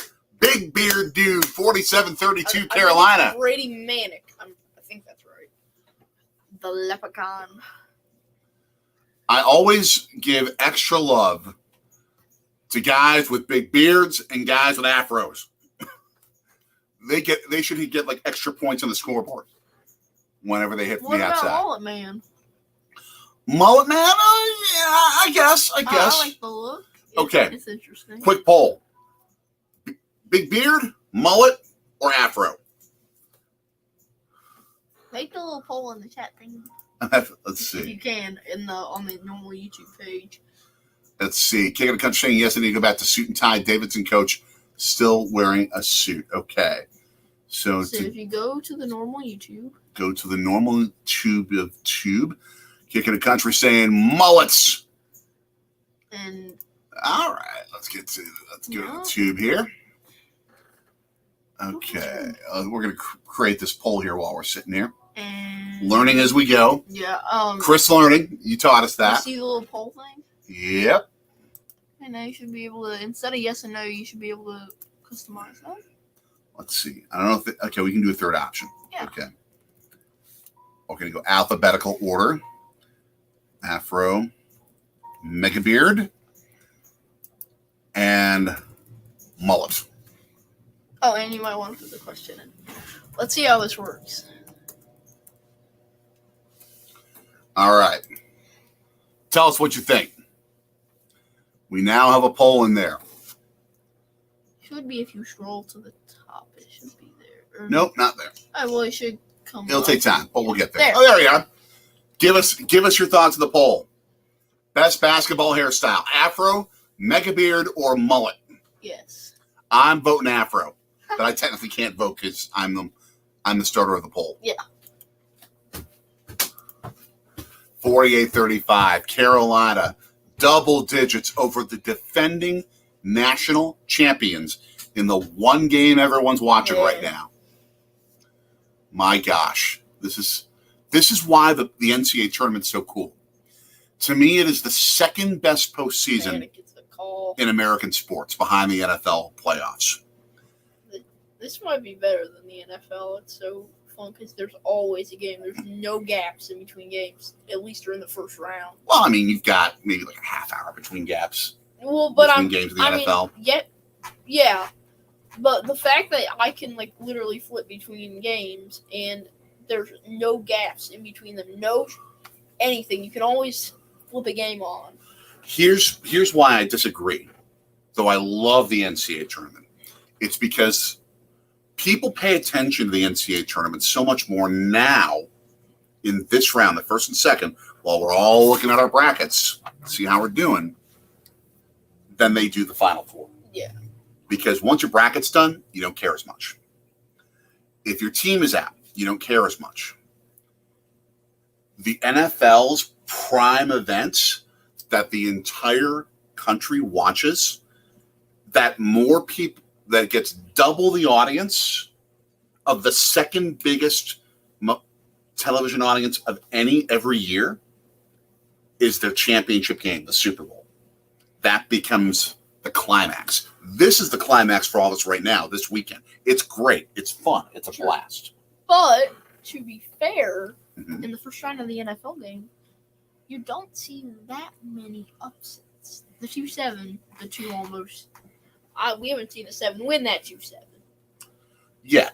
Yeah. But in the next round, I should say in the divisional round, all but one road team won. True. You had upsets. It happens. True. That's true. Yeah, it's 50-50. I love both. So I give the NFL the edge over this. But these two postseasons I love especially because of the drama of every single game. Major League Baseball playoffs and the World Series are amazing. NBA playoffs are awesome. The Stanley Cup playoffs, such insane passion in that. And they're all amazing. But why are the other two, the NFL and college basketball, better? Because every game is a game 7. Yeah. You only have winner-take-all games once in a while in those other sports, where all the drama's in one shot. Every postseason game in the NFL and every NCAA tournament game is a one and done. Exactly. One and done. Adventures of Scott and Michelle. We're talking baseball comedy. Hey! Yeah! We are looking forward to going to a Milwaukee Brewers Chicago Cubs game. You've always wanted to go to a Milwaukee Stadium game. The Cubs are playing the Brewers on April 29th at American Family Field, which we still call Miller Park. Yes. Going to give you a tip. Scott and Michelle, we're going to give you a tip. Check to see if the sausage stand on the first deck of Miller Park. You always say this. Of course, because it's true. The sausage stand on the first deck of Miller Park is serving bratwurst with warm Secret Stadium sauce and warm sauerkraut. Yep. And then get your cheese curds. Get your cheese curds at the second deck Yes. of the Sargento cheese curd stand. And while you're on the second deck, go ahead and get yourself a good popsicle if it's not too cold outside. Yeah, it may be a little chilly They for got April. some. They got some really good popsicles at Miller Park. We are planning on being back. Hopefully. Yeah, we have plans to be back in Milwaukee for a Brewers game this year. It will not be in April, but we're hoping to get there. Kicking the country, you are with Anthony. You're going NCAA Tournament, then NFL. You will watch even if your heels are at home. I didn't watch. I was watching every game up until the Marquette UNC game, and after that, I've watched a little less. And since my bracket's been busted, because but I did see there's still, I think, a perfect bracket alive. I believe it. But I don't know after that St. Peter's Kentucky game if it still is, but there's only one alive after one of the upsets. 49-38. Kicking the country's Carolina Tar Heels over the defending national champion Baylor Bears. 49-38, 15-11 left. Kicking the country with a great comment. I will disagree with it, but I understand where you're coming from. I think they need to take 4 off. Yeah, It won't happen, but they should. Yeah, you're not gonna put the toothpaste back in the tube. I can do that. I forget. You can put toothpaste back in the tube? I probably could. I can try it. I expect video because if we can do that, it's going on our channel and it's going viral. I can try. I think I've probably done it before, but I don't remember. Kicking the country, were you with us when I brought this up last week? When we had our NCAA Tournament special, our bracket, help you with your bracket special? I'm going to bring it up here, and so I apologize if it's ad nauseum, and you've already heard this. I'm a believer, number one, that they're never going to drop down to 64 teams again, and that they want to expand the tournament. Of course they want to expand the tournament. More games, more reasons to watch. Coach's Magic, we're going to bring you in real quick here. Hey, guys, stopping by for a like. Still recovering from the Super Bowl. I am sorry. That was a spectacular game. Tough loss for you. Keep on growing. Like and subscribe all. We appreciate it, Coach's Magic. Big time. Here is where I would say there is a reason, as Carolina commits to travel, 52-38 Carolina, where you can actually make an argument to expand the NCAA tournament. There's only one way right now that teams can get an automatic bid. Mm-hmm. I've heard this like 5 times. Okay. So I'm going to go get a snack. I'll let you. Okay, deal. I'm either going to go. We got pretzels upstairs I'm either if you gonna want. I'm either going to get a snack, take a nap, and never come back. Because my explanation takes forever, isn't it? Essentially. But in all seriousness, teams make the NCAA tournament based on 2 ways. Either you win your conference tournament, which means you win 3 games in 3 days or 4 games in 4 days at the end after the regular season, or you are picked by a committee as an at-large team because you didn't win your conference tournament. So often, the better teams in these conferences don't get the recognition for winning the regular season, especially in the smaller conferences, which so often create the great upsets, like St. Peter's beating Kentucky. And it lessens the importance of the regular season. What I would argue is that you can move the tournament and expand it to 80, which means you add 12 more opening round games like what they currently do with the first 4. And you have a total of 16 opening round games, if you will, that are played on the Tuesday, Wednesday after Selection Sunday. 56-38 Carolina. Oh my gosh.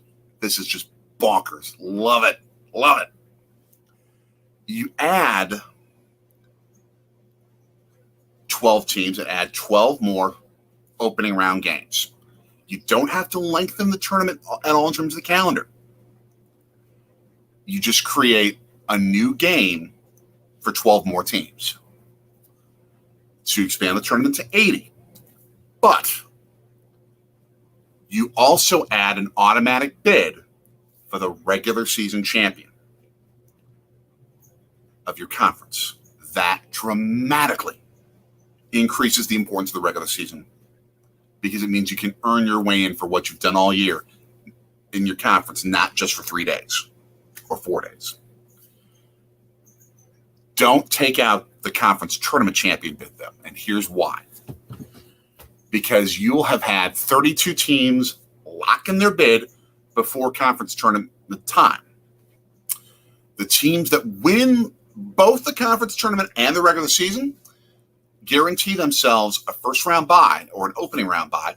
They don't have to then play in that Tuesday or Wednesday game. There's Coach Roy Williams for Carolina, by the way. They don't play in the Tuesday or Wednesday game.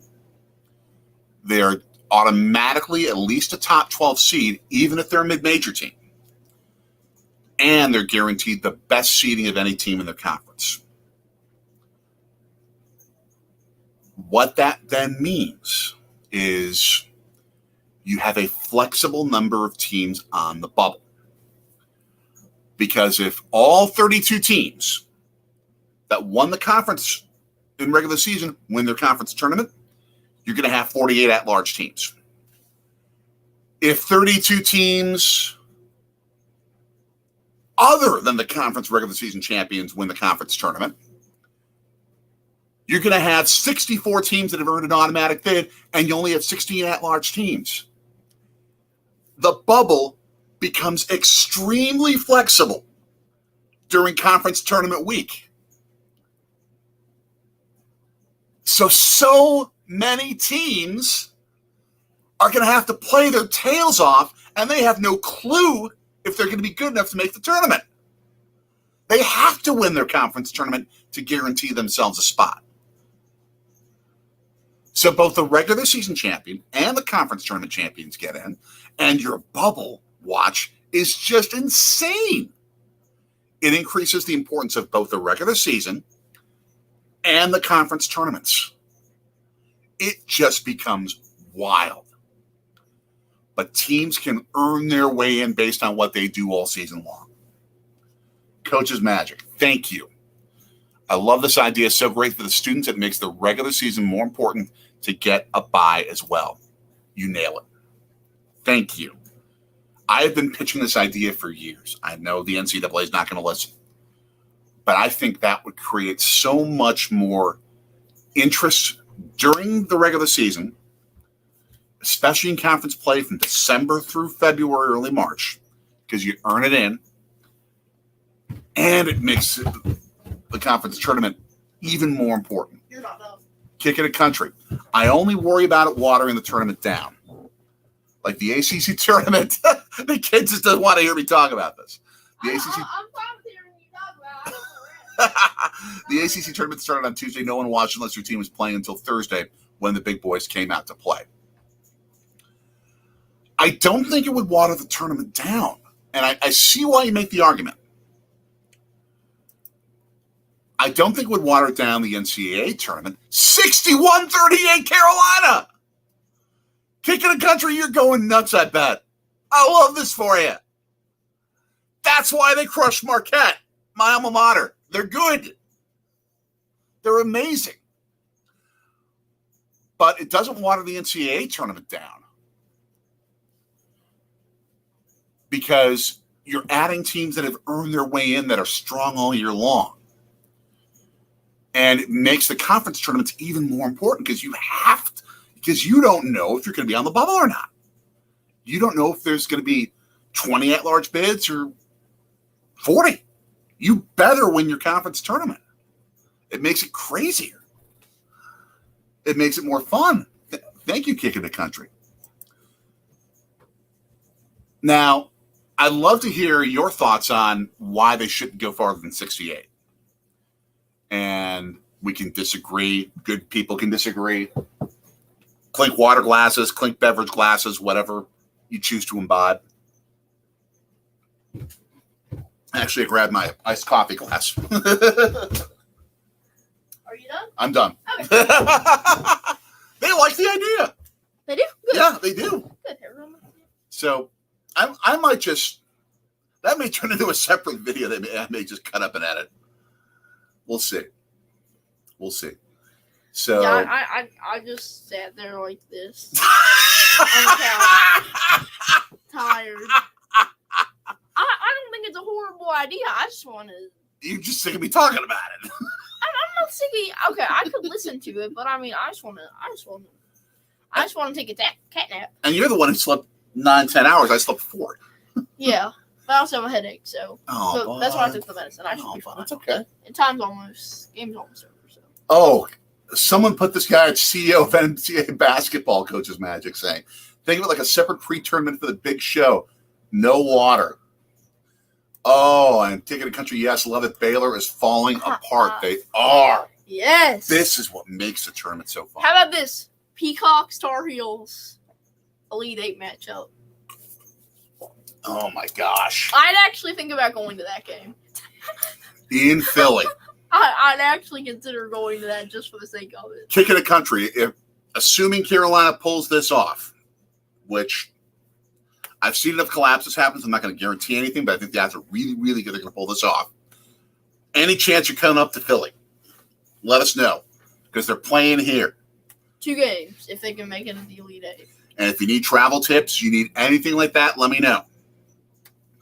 We have to take care of a renovation issue that was an issue in our guest room. Otherwise, we'd put you up. We'd gladly do that. We just have some things we have to first take care of before we can allow people to sleep overnight there. Otherwise, we would be glad to have you in the future. So tell us if you'd be coming up to Philly. And for you Carolina fans who are out there, put in the comments if you're watching this on tape. And if you're watching this on tape and you're with us after watching for 97 minutes, thank you. Thank you. We can hook you up with all the cheesesteak spots and everything else. Yeah, I agree with you kicking the country on this one. Don't go 120 teams. Don't go 128 teams. Way too much. 128 would be what would happen if they added a full round for everybody to play. Yeah. Though that is called the NCAA wants to make as much money as they possibly can. Just by adding another round of games. Can that'd be just chaos. That would be ridiculous chaos. And you're going to have to find 4 more channels to put the games on.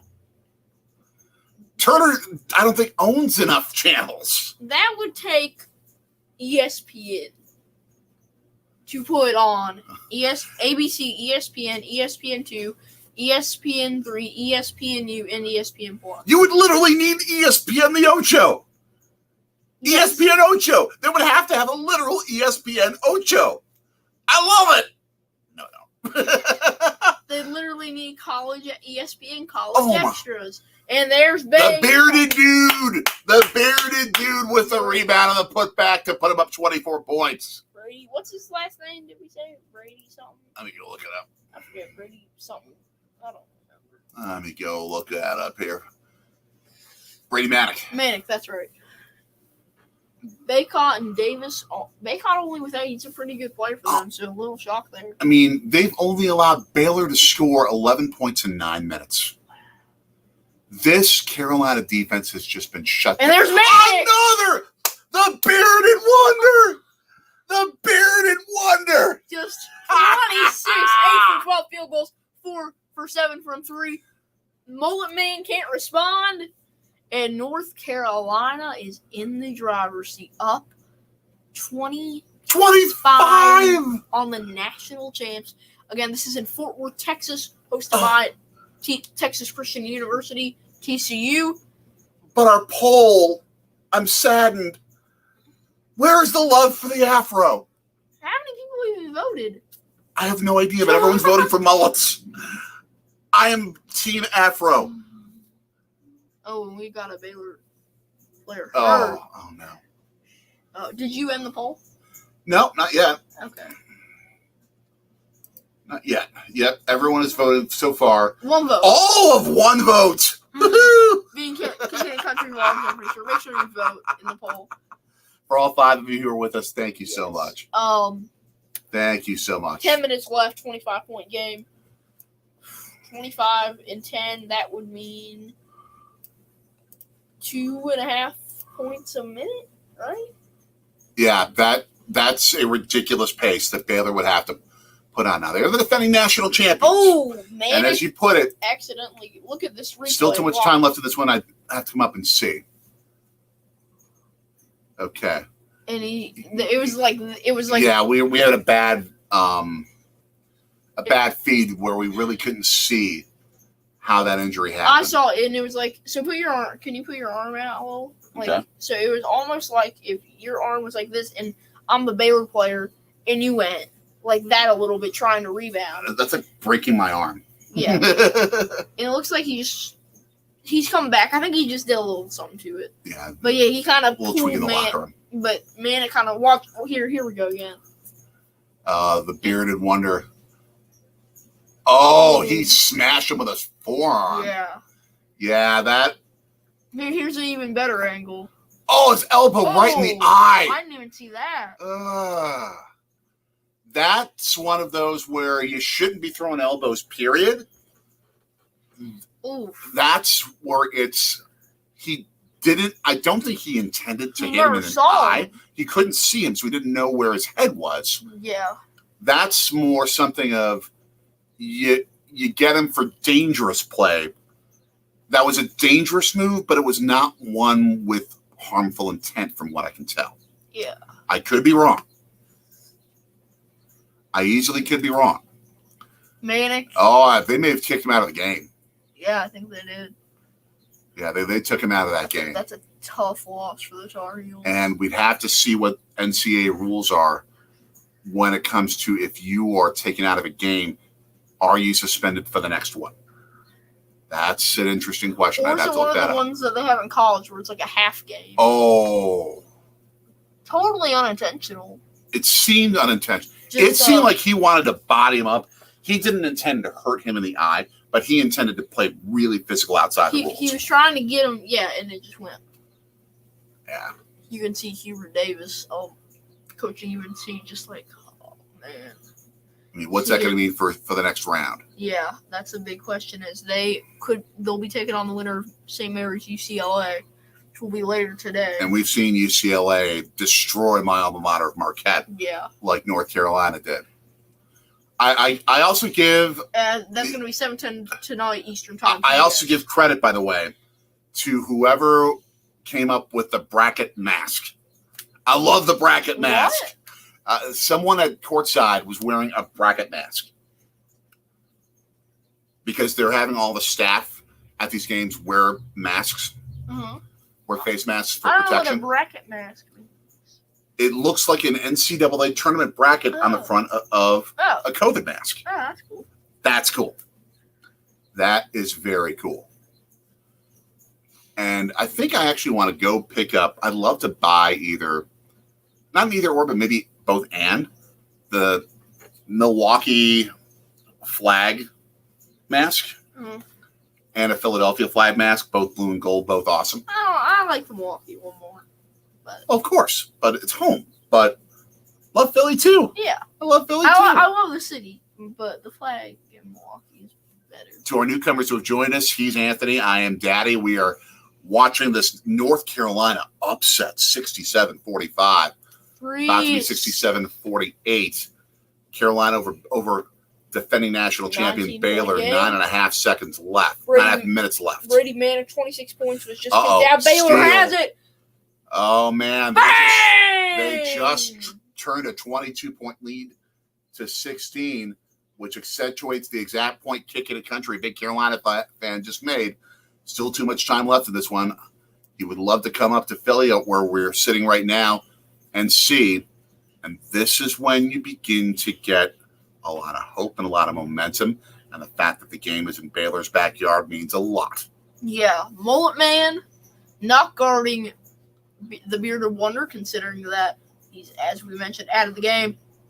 Oh, a shot clock violation, man. Carolina has begun to come apart a little bit. Baylor's feeling it. Scott Drew hyping up the crowd. It looks pretty balanced. You also see it looks like some other colors. I can't tell. There's a game coming up later on. I saw some red, which would make sense. Texas Tech, I think. Texas Tech isn't. That's not there, is it? I thought it was, but I could be wrong. I thought that it was. Where was it? I thought it was. Oh, we got some jostling on the floor between a Carolina and a Baylor player. They got their legs locked, almost like one of those figure 4 leg lock setups.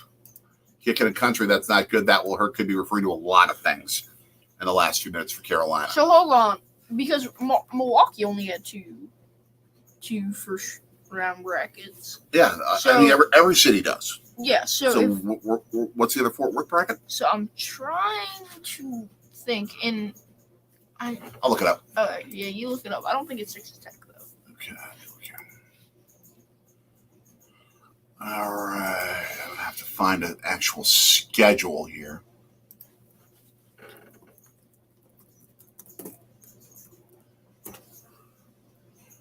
Awesome. Tell us, especially for you newcomers who are on our stream, who haven't yet, tell us who you got in your Final Four and how your bracket's doing. Tell us how your bracket's doing. Mike from Michelle's Tasty Dishes in the chat saying, hello, Sorgy Story. I'm Anthony. He is Daddy. Welcome to the channel. If you are new, hey, make sure you hit that subscribe button and the bell. We are bringing you some college basketball coverage videos coming out every Tuesday. Travel, food, sports, whatever it may be. And on the weekends, always a sports stream, at least most weekends. No, holiday weekends, sometimes not, but yeah. Michelle and Kicking Country, Tasty Dishes, and Kicking Country, they're buds. They are definite buds. I believe you all met up in Helen, Georgia last weekend. I believe you were all part of that. That was awesome to check out on a whole bunch of different channels. Doing some travel channel type stuff. Having a little bit of a reunion in this happy Carolina day so far for all of you. So what is that Fort Worth game? I'm looking it up right now here. Okay. This is not showcasing. You go to the bottom and you know what? You'll be able to tell by the game time. Is it Kansas Creighton? I want to say it is because they have the other games at night. Yep. Yeah, it's a 2:40 start time. Yeah, it's Kansas Creighton. Yeah, so it's the other games are all going to be at night. Yeah, because Wisconsin. The Badgers are going to be playing a Sunday evening game, 6:00. Yeah, okay. So before your bedtime. You can still catch that one potentially, assuming we get back from our travels tomorrow. What we're going to be doing, we'll be discussing that. Of course, it's going to be on Sorgy Stories on our fantabulous channel here. Let's see. Woke up to watch my heels a lot. Got a lot of work tonight as well. And you, Kicking the Country, Scott, you do a ton. And you do a ton. Brady Manick, not on a run for Baylor since he was injected. Yeah. It was a tripping situation. You had a little bit of jostling after that, and then a second trip that happened there. Yeah. Some back and forth in between the guy that was in the Manick incident with Baylor and other UNC players. Hubert Davis, you can see some concern on his face. No doubt about it. Definite concern. But here's the thing. You tend to see this so often when it comes to a momentum situation. There's a stoppage in play, and the momentum can swing back.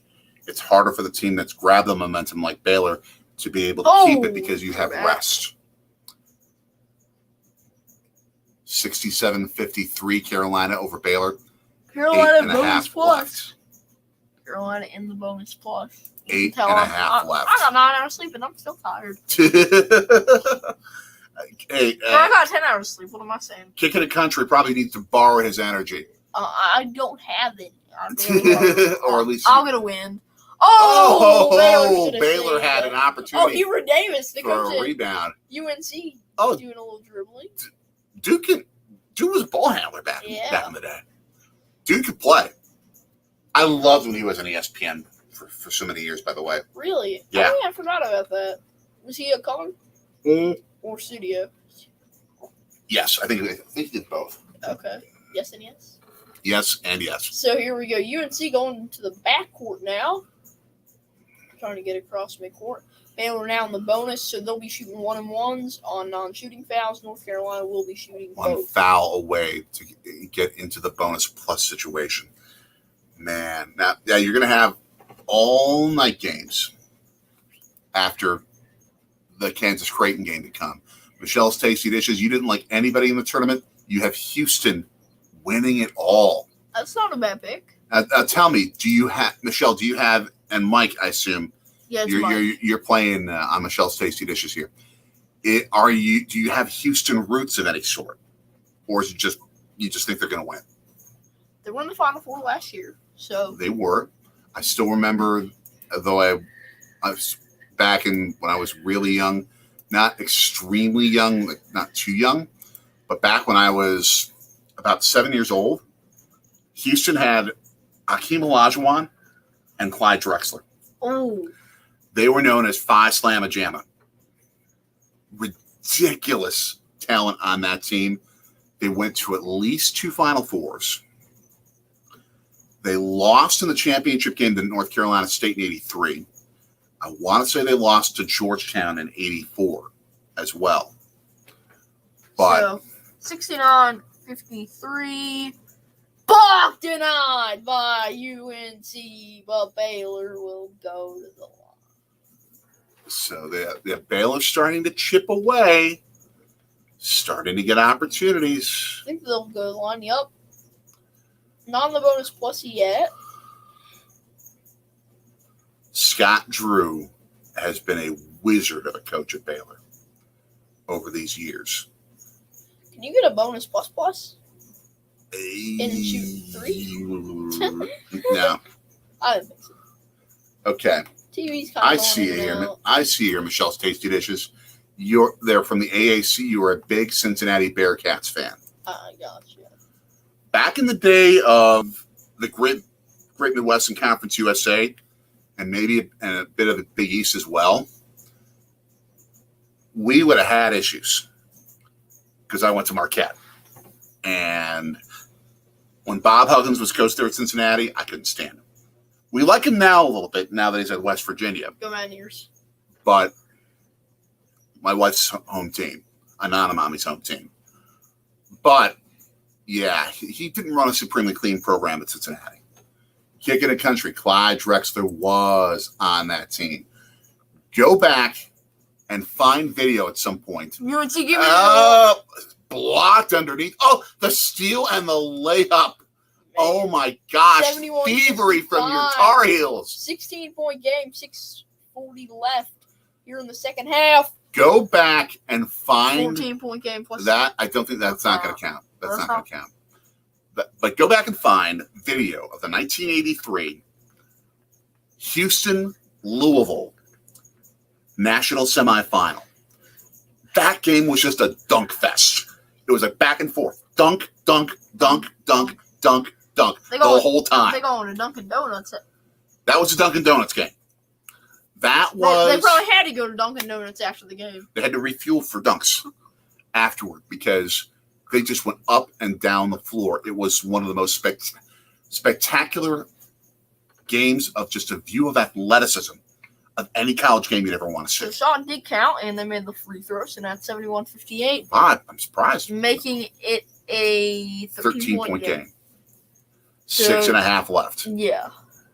And pressure defense by Baylor. Mullet Man helping out. They're playing like they know their season is at stake. Yeah, they are. It's always interesting when you expect a pick to be set and it's not. And that's an offensive balance. Foul. It's offensive. Yeah, I mean, he nailed him with an elbow, it looked like, too. Cincinnati basketball has not been the same since Huggins went to WVU. I agree. I mean, that program, Cincinnati's had two great eras. One, when Oscar Robertson was there. Hey, and he played there. The big O. The great Milwaukee Buck, who we love, obviously. Two, I'm trying to make it an O. Was when Bob Huggins was the coach. Does that look like an O to people? Does that look like an O? Only 5 points for Caleb Love as he fouls out. Does that look like an O or not?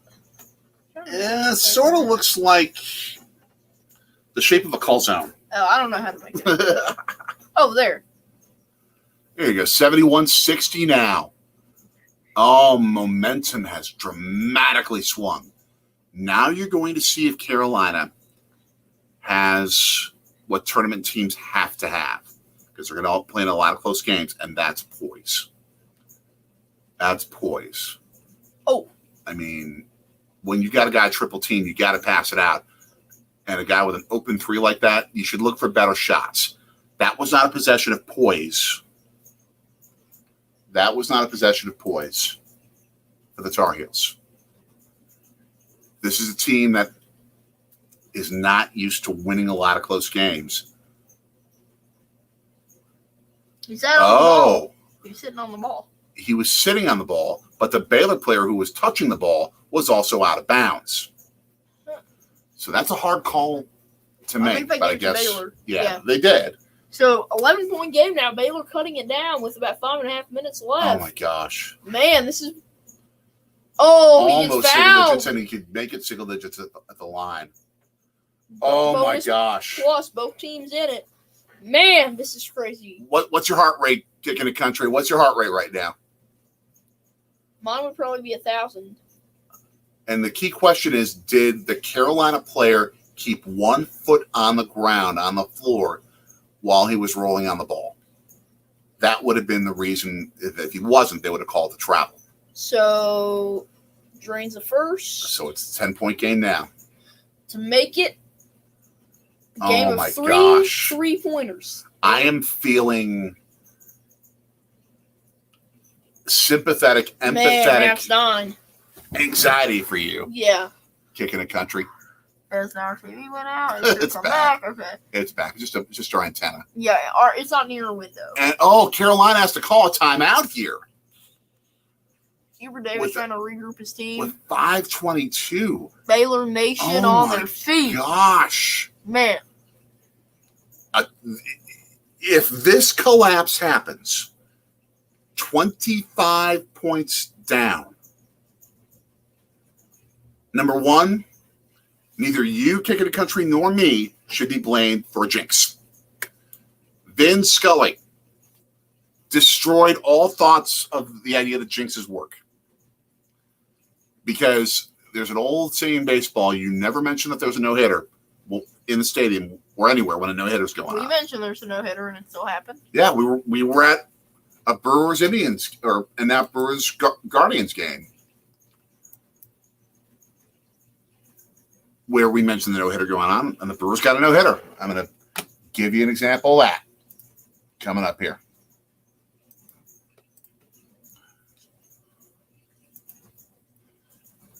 So here we go. Oh, my gosh. To get the game reset, it's UNC ball, but possession goes to Baylor if there's a jump ball. 71-62, UNC, 5.5 minutes left, or 5:22 left. It's going to be Tar Heels ball.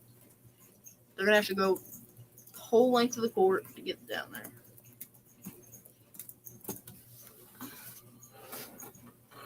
So, yes, that proves that jinxes don't exist. Don't worry about it. What's going to happen is going to be based on what happens with the 10 people who are on the floor. And what happened? Oh, it's Baylor ball. What happened there? It's Roy Williams. It was not a good thing for it's Baylor ball again. It looked like he took too long to inbound. Oh, my gosh. Carolina's had a 25-point lead. 25-point lead. How long were you allowed to have to inbound the ball? 5 seconds. 5 seconds. He did it. He took a lot longer. He put it in, and it was too late. Oh, man. And that cost him. Man, so now... Wow. See, This is a was test it off of poise. That was off Baylor. Okay, so UNC... Oh, Baylor Whoa! got it. That was a bad call then. That looked like 50-50 to me. Well, Baylor had 2 hands on it, True. and the Carolina player let go of it before Baylor player did. Oh, man. Our thing just went out, so it should come back here in a second. It will. It will. So... Missed shot and rebound for Carolina. Oh, I want this upset for you, kicking the country. I want this upset for you. Oh, man. And was that a foul on UNC? Is that an offensive foul? I think it was. And a dude who looks like he's just winded. You know, that's what you see Giannis do that a lot. He just lays down on the Oh, yeah, that's a legit charge. That was a legit charge. He just, if he gets fouled or something, or if he doesn't get fouled, but he just takes a hard fall, even if he's fine, he just lays there for a second. Just is like, oh, sometimes you have to do. So, wow. UNC with Brady Manick. Oh, man. What are we calling him? The Beard Wonder? The Bearded Wonder. The Bearded Wonder. Out of the game. We'll see if he'll be in. If UNC can hold on, will he be in for the Sweet 16 game right here in Philadelphia at the Wells Fargo Center? Oh, man. Not far from here. We still have to get to. I want to take you to a Flyers game. Yeah. Maybe we can. I mean, tickets are super expensive, but a Sixers game, too. Yeah. Oh, wow. What? Drive to the lane, and Carolina, their height was critical there. And it's going to be UNC ball. The thing that killed Marquette was Carolina's height. Yeah. They have a lot. They got some trees in the middle. They're really talented and athletic. And oh, what a great play by UNC putting it off of Baylor. To save themselves the possession as they were falling out of bounds. But possession That's goes just just awareness. Possession goes to Baylor if there is a jump ball. No, for any NBA fans, no jump ball in college basketball. Possession flips. Oh, beautiful pass and there underneath. It is. He banks wow. It. Now it is an 11 Back to double digits. Back to double digits. 4:15 left. And that's going to be a timeout, I think. No foul. Look at that almost half-court long pass. The moment man just to thread the needle delivery. Did you read the newest call? Yeah. Okay. Well, love me out huge. Heels will be lucky to get this one. Well, yeah. They are still up double digits with 4:15 left. Oh, he's saying that Caleb Love is out too now. Yep, that happened earlier. I didn't even notice that. So it's just a matter of holding on. Don't let go of that rope. Lord. Keep your poise, Carolina. Lordy, keep your poise. Oh, come on, wow. Heels. Against just intense Baylor pressure. And that's how you break it, by passing it, by having court awareness, by keeping your poise, not getting flustered. They're going to try and draw some time down, too. Smart. Get as low on the possession clock as they can. As Gonzaga will play Memphis at 9:45. Uh-oh. Baylor's got it. Oh, man. 64. 9 point. Oh, 3-pointer and a free. Our screen just froze. Perfect timing with the freeze, though. With the. Nope, didn't make it. I don't think so. Based on those facial expressions. I'm just imagining it's going to come down to a 3-point shot to decide the game. You see the release, and the screen freezes there for like 10 seconds. Now that you said it's going to happen, it's going to happen. We just showed jinxes don't work. No, Go see our no-hitter video. No, it's the opposite of a jinx is what I'm saying. When you jinx something, it doesn't happen. No. But if you... Either way. I'll be right back. Okay. I'll be right back. I need water. As now you'll see a session of Anthony napping. No, I'm kidding. I am tired, though. Brady Manick, the Bearded Wonder, and I think Caleb Love I hope I got that right. Yeah, Love. I think Love and Kicking It Country.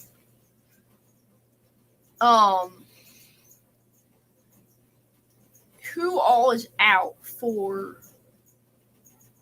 UNC? I see Love looks to be out. Manic looks to be out.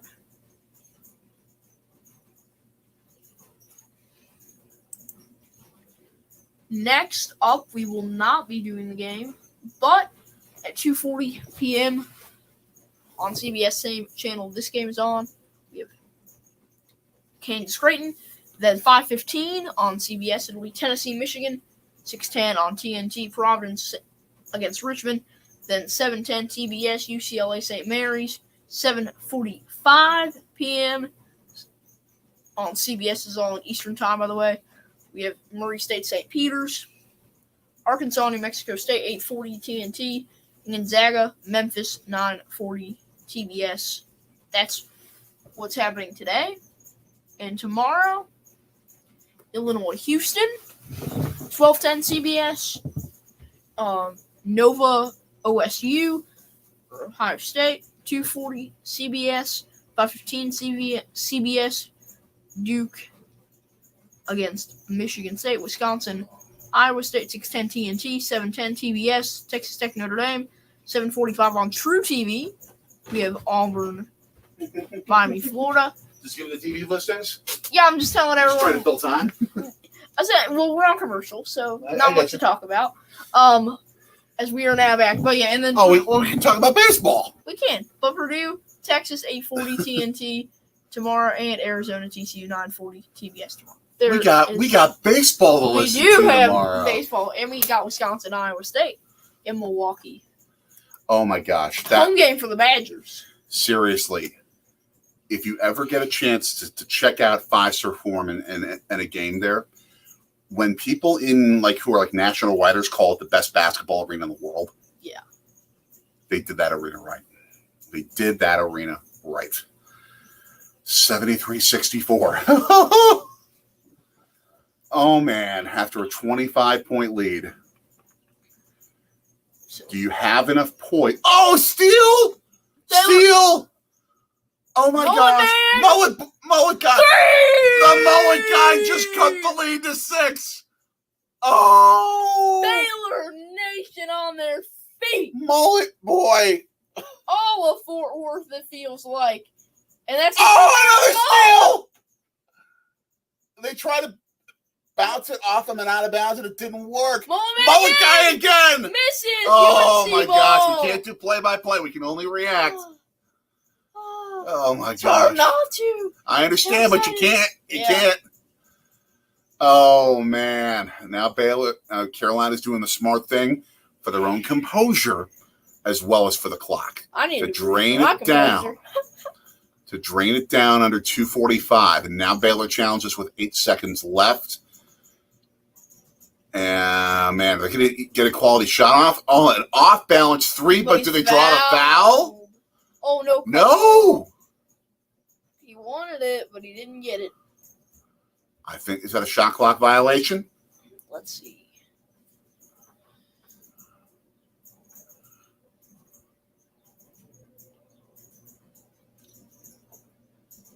No, that's not a shot clock violation. Let's see, 2. Looking at a foul. Yeah, he's That's a looking foul. at Okay. If that wasn't a shot clock violation, he got it off barely. Oh, my gosh. Oh, wow. Oh, man. Carolina. RJ Davis at the line. Trying to make it an 8-point game with 2:37 left.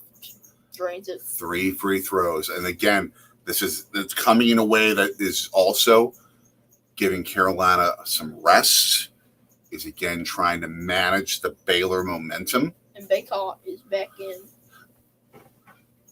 Big there for UNC. This is the perfect way to reconstruct that lead.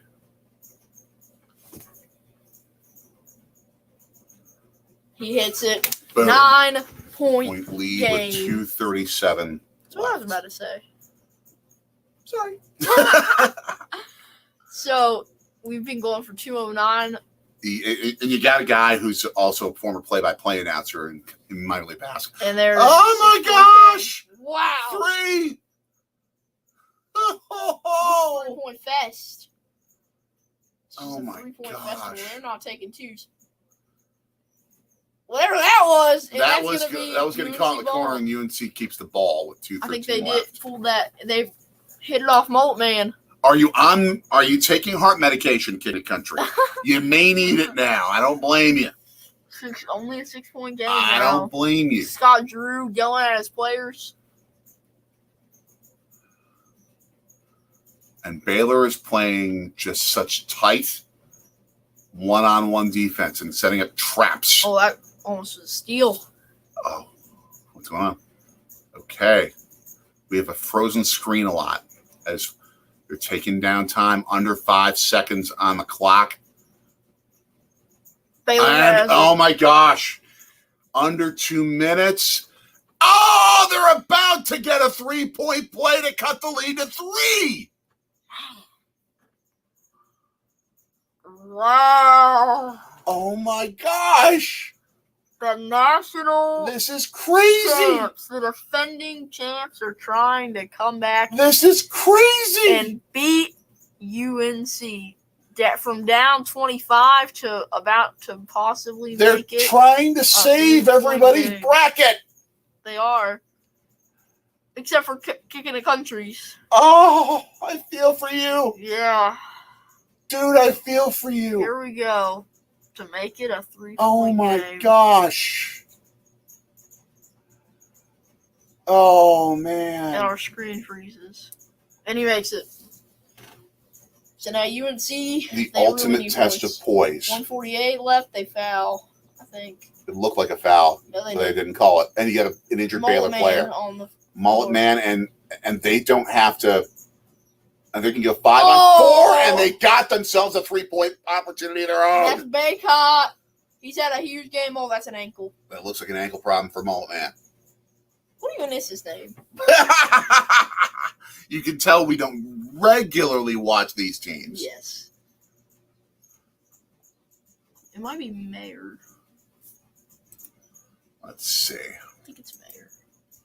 Yup. Yep, that's Mullet man. Old man going back to the locker room looks like maybe a sprained Yeah, ankle. he can't go the rest of this way. Yeah. It He didn't. cannot go the rest of this way. Oh! Oh man. Ankle went down funny. He's walking, but And of course, this game is happening on Baylor's longtime arch rival TCU's home court. and I've had, just looking at it, that's happened to me before, where your ankle just kind of goes out on you and it hurts bad. Oh, that looked like it came almost out of socket. It bent the way it shouldn't. I've had an ankle injury where I tore all my ligaments in my ankle and broke my ankle bone and my tibia in one fell swoop. That didn't look as bad, but it's not fun. I've had bad ankle sprains before, and just looking at it felt like maybe a little worse than that. Just the way it moved. 25-point lead down to 5. Oh, wow. Scott Drew trying to get his guys ready. Oh, man. 137 left. Mullet man trying to make his way. Trying to walk himself back into action. I don't think he can go. He wants to. He's trying to figure out a way to go. Locker room. Yeah, he wants to go, but I don't think he can. So, there's only 1:37 left in here. Kicking a country, you okay? Baycott drains it. So now 6-point game. Oh, man. Baylor's going to need... Wow. Baylor's going to need something. This... Nope. Oh, I thought he had that 3, but No, he but missed it was a it. little bit too far. They But got they the get ball it back. Oh, who's it off? I think that's off Baylor. Oh, wow. Who's going to have it? I think it's UNC. Yeah, again, we have a feed that is not timeout. Let's see. The best. That went off Baylor. That's Carolina ball. Kicking a country vlog saying no. LOL. I don't blame you. I don't blame you. It's okay. We got you. We got you. What was your question even? Now I forget. Are you doing okay? Oh, yeah. Just real simple. Watching this. Just official review. Don't know why they're reviewing this. It's kind of obvious. And in the meantime, we now have a tie in our poll. After 2 votes, Afro has tied the mullet. Were you the other vote? No, I can't be. Oh, I can't vote. Okay. I know if you voted on an alt account or something. No, I didn't. No, I didn't. Oh, man. Oh. Most of the entire state of North Carolina is in need of a cardiologist right now. But Roy Williams is laughing, smiling. He's been through enough of these games. He understands. Yeah. Most of the rest of the human race has not. Another steal! Baylor and an offensive rebound. Oh, what a rejection. Baycott denied him, but that's a foul. They are playing. These two teams are playing like this is the last game of their lives. Yeah. And for the seniors who are playing in this game, unless they're going to the NBA, it might be the last game of their life. If they lose this. If they lose. This is Baycott just denied him. Level of intensity. Glad that it didn't fall hard with how high it went up. And the key is how do you manage both the intensity and Chris learning the it is composure. A 5-point game now. Baylor has come back. The bearded wonder, Brady Manick, out of the game. Caleb Love out of the game for UNC.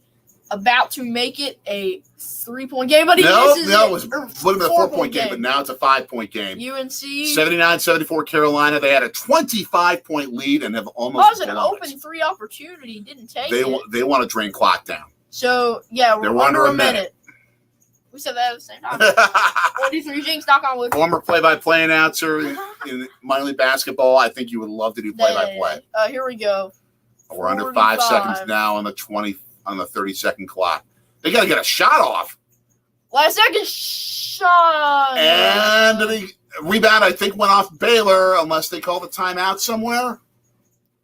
I think it goes back to North Carolina. Man, so 5-point game. Everyone. Seconds. Look at that 3. Oh, he should have everyone pray for. That would have been a dagger. For the sake of the heart of Kicking It Country right now. Resident North Carolina fan. Yes.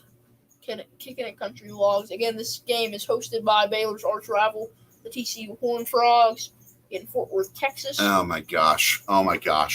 And but I guarantee you that most of the fans in that arena who are neutral are rooting for Carolina. So it's not as much of a home court advantage as you might think. Yeah. And I think, so he missed the first. He's going to Baycott went to the line. Second is up. And we froze the screen. I think he made it. Yep. He made it. Nick, hello. We actually had Nick the legend, Nick the quick. If you remember, I did that volcano project. We had someone from the Island Valley where that volcano is. Oh, 3! As now the bigger story. 3-point game from a 25-point game with UNC leading to Baylor only being down 3 with under 30 seconds. He banked the thing in. This is where you have Bill Raftery with the kiss. He's not on the call, but we have BA and Jim Jackson on the CBS call. Our man Brian Anderson. Best play-by-play announcer who's coming up. He's going to be someday a number 1 basketball announcer for a network somewhere, NBA or college. I don't want him to be. I want him to stay with the. I think he's going to stay with the Brewers part-time. He's only going to be doing 50 games this year. So I think he's going to stay. But yeah. Oh, my gosh. Man, this just is. Oh, man. Wow. This is where you need a cardiologist. We had the bearded wonder, Brady Manick, Tech 2. We had Mullet Man have to leave the game with an ankle injury. Different Jim Jackson, I think. Yes, and on our poll, if you want to join in. Yeah, Nick, if you would like to join in, we do have a poll in the chat. Yeah, this is a different Jim Jackson he does NBA on TNT. Come join our poll. We now have, oh my gosh, we have Afro leading Mega Beard and Mullet 3-1-1, 60% Afro winning. That's awesome. So here we go. You can see Baycott for UNC. Oh my the gosh. Star of the team now that the other guys are out. This is just spectacular. Nick voted. That's cool. Inbounds, yes, Carolina controls it. Now they're going to start playing the foul game. So here we go. 3-point game. Both teams in the double bonus. 25 seconds. I keep using the words poise and composure. Carolina probably hasn't had to use it as much at all this year. They're probably having to use more of it in this game than they've had to play in all their other games combined. They're going to get 2 shots. This is a test. 77. One of the best free throw shooting teams in the country. 16th best. Second in school. You're watching North Carolina against Baylor, Nick. The only game being played right now. Yeah. Only game currently in action. Other than the Phillies and some other spring training games, probably. Okay. All of the state of Carolina is trying to take a deep breath. Other than Duke fans. Oh, he missed it! Oh! And the screen goes out. Okay, we're back. We're glitchy, but we're back. The M1! He made it. Oh! He made it. And now Baylor from down 25 can tie it. One shot. Or as the song says, one shining moment. Let me shake your head so you can get out of that. I'm speechless. I am speechless. What you have seen is Baylor, Here we go. for this stretch, actually play like a national champion. So, it's good. Tie game. UNC ball. But Carolina gets the last shot if they want it. Man, as Anthony chiming in, the Ohio State fan saying, amazing comeback. This is ridiculous. Facts. This is ridiculous. FACTS, all caps. This is so ridiculous. That's all I got to say. Oh, Wow. wow. But Carolina gets the last say here. As long as they can inbound the ball, which they've been having trouble doing. Yeah, the pressure at Baylor has just been immense these last 10, 12 minutes of basketball. Just insane. Look, man, what a comeback. And then number 11, what's his name? Because he has just led this team through it all. So we're not experts on these teams. Yeah. And that's okay. Is it Kinjo? Number 11. Not Sochan, it's... Yeah, that's him. James Akinjo. He has just led this team. You got Sochan, who's had a big game as well. Man. Okay, Scott. We're with you.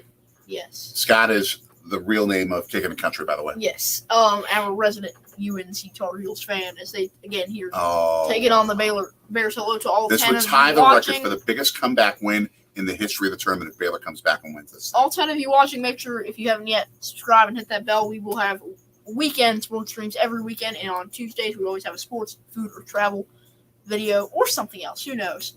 Philly experiences, whatever it may be. Okay. So here we go. Oh, man. Oh, my gosh. I've never seen anything like this comeback. This is crazy. In an NCAA tournament game. I've seen comebacks before, but not like this. Time almost up for who gets it almost out. on the steal, but I think Carolina got it. Did they? Yeah. Frozen screen. Hopefully we'll Frozen screen. Cut back up. Frozen screen. Nope. Okay, let's check the backup screen. Oh, there we go. 11 seconds. We don't know what happened. Okay.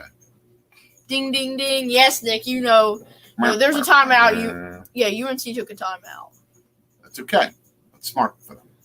As you can tell, I've been rooting for Carolina to win because I love upsets. Yes.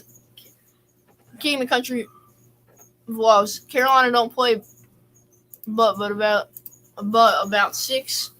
So losing Manic and Love is killer. Yep. That nails it. And when you lose 2 of your best guys against the defending national champions, it leaves the room wide open for Baylor to pull off just an insane comeback. Yeah.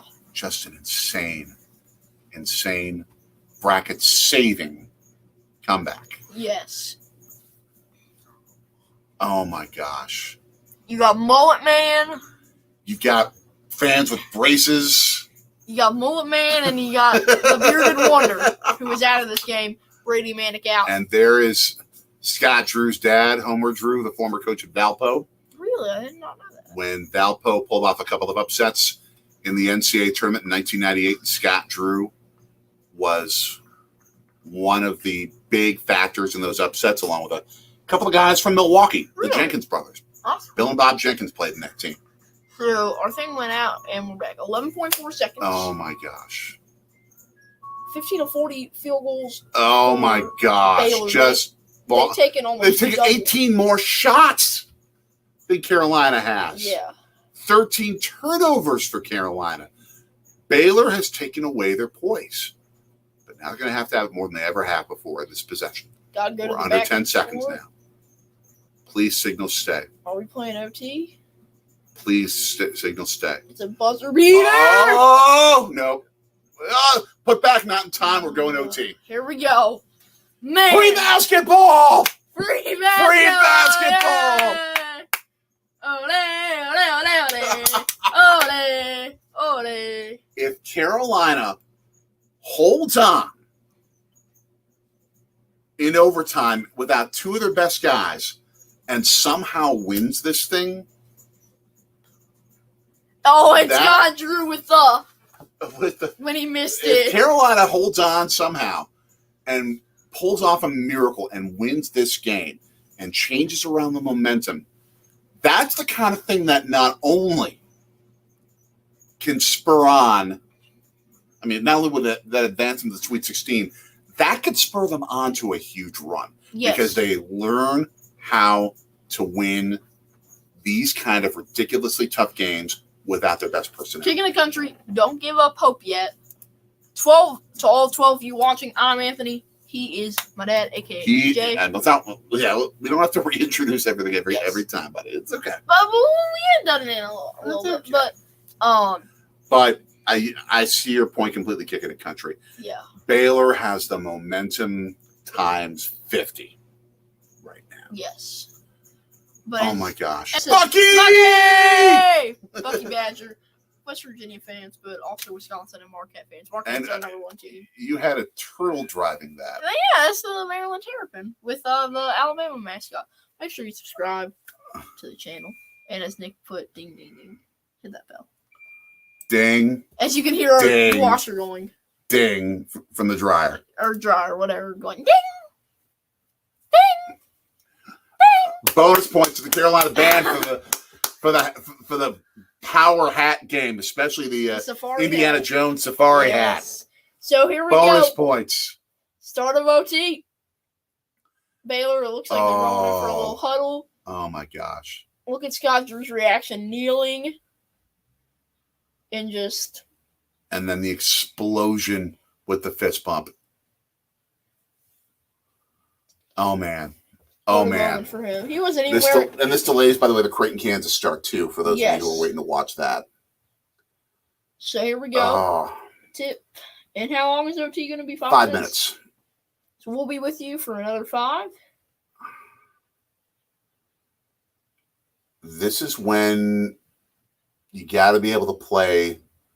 If you're Carolina, you got to be able to get them in transition, get them out of this half-court set where they play such suffocating defense.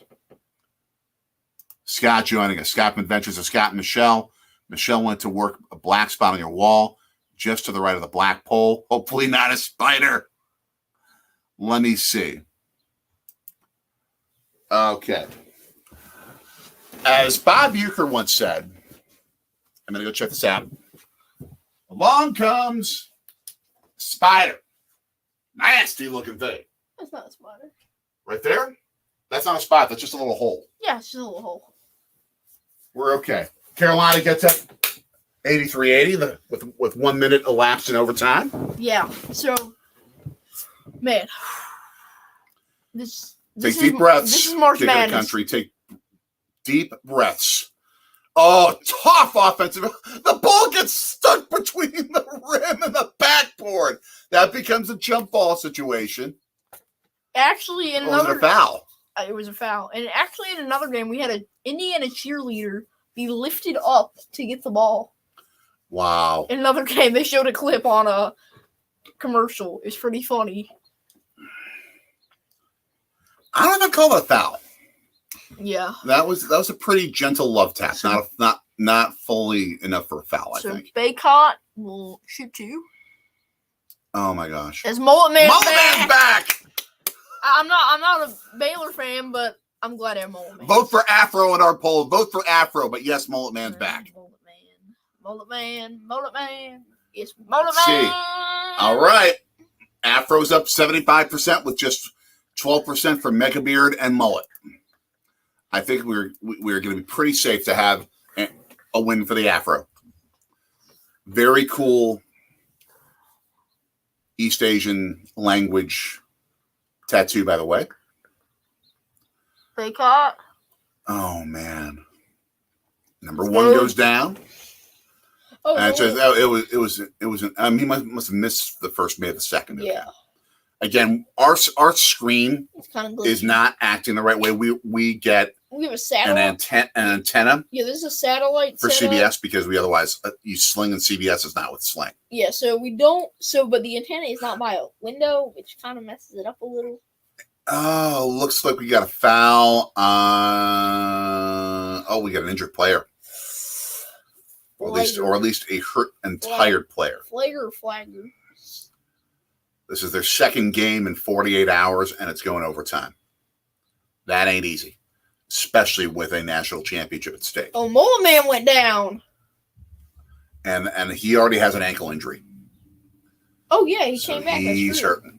Lucky that they went to OT and he'll make his first. 3.5 left. Made the first, so it's 84-81 Carolina. Trying to make this a 2-point game. Both teams, as I mentioned, in the double bonus. Matthew Mayer, number 24, Ford. For those of you who have hung with us for 2.5 hours, thank you. Okay, Mullet made it Man. second. Yes, 2-point game. Free throws. UNC's taken more and made more, so that's notable. Okay. Again, Baylor with the pressure defense, but they leave it wide. Looks like we had a stoppage of play before what looked like a charge. Oh, they drew the charge. Mullet Man drew the charge. Oh man, now this can be a tie game. Or even the lead for Baylor. Really? Is it 3-pointer. What? Is it 3-pointer? If Baylor hits a 3, they take the lead. Oh, but I thought he was going to the line. No, he's not. Nope, that's a charge. Oh yeah, my bad. That's right. okay. That's okay. I was thinking since they're in the bonus plus. How much is parking at Miller Park? Can you walk from National Avenue? Oh, just missed the tie-breaking shot. I think Carolina got it back. Did they? We'll see. Yep. Yep. Oh. No, they tied it up. Oh, they did. Again, a glitchy feed for us. And we lose the ball again. Looks like we got a foul. How much is parking at Miller Park? For Brewers Cubs, cash. For Brewers Cubs, second mortgage. I think it's like $20 per car. I think that's it. That's what it was before the pandemic. It's $20 per car. Let me check. There's actually a sign. It says weekdays. This is 12. Mhm.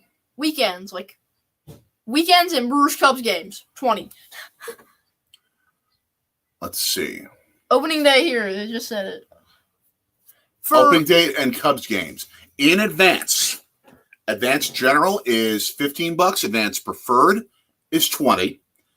But on game day, if you didn't pay for advanced parking, you're going to pay. Yeah, 40 for preferred, 20 for general. For the club. So preferred is where you're like right up against the stadium, and general is just back a while.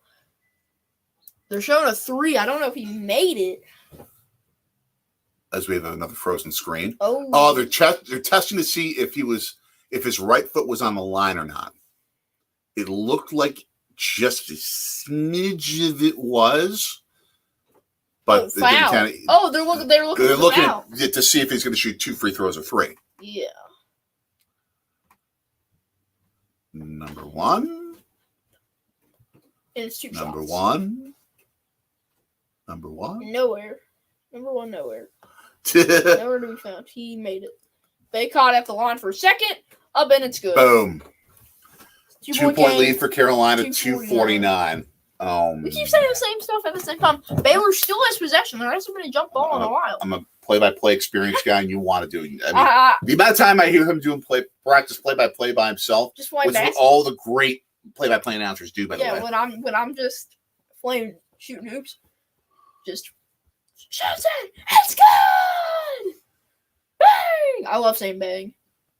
Okay, Mike Green. I love the Mike Green. Draining clock and driving, and a foul called on Baylor.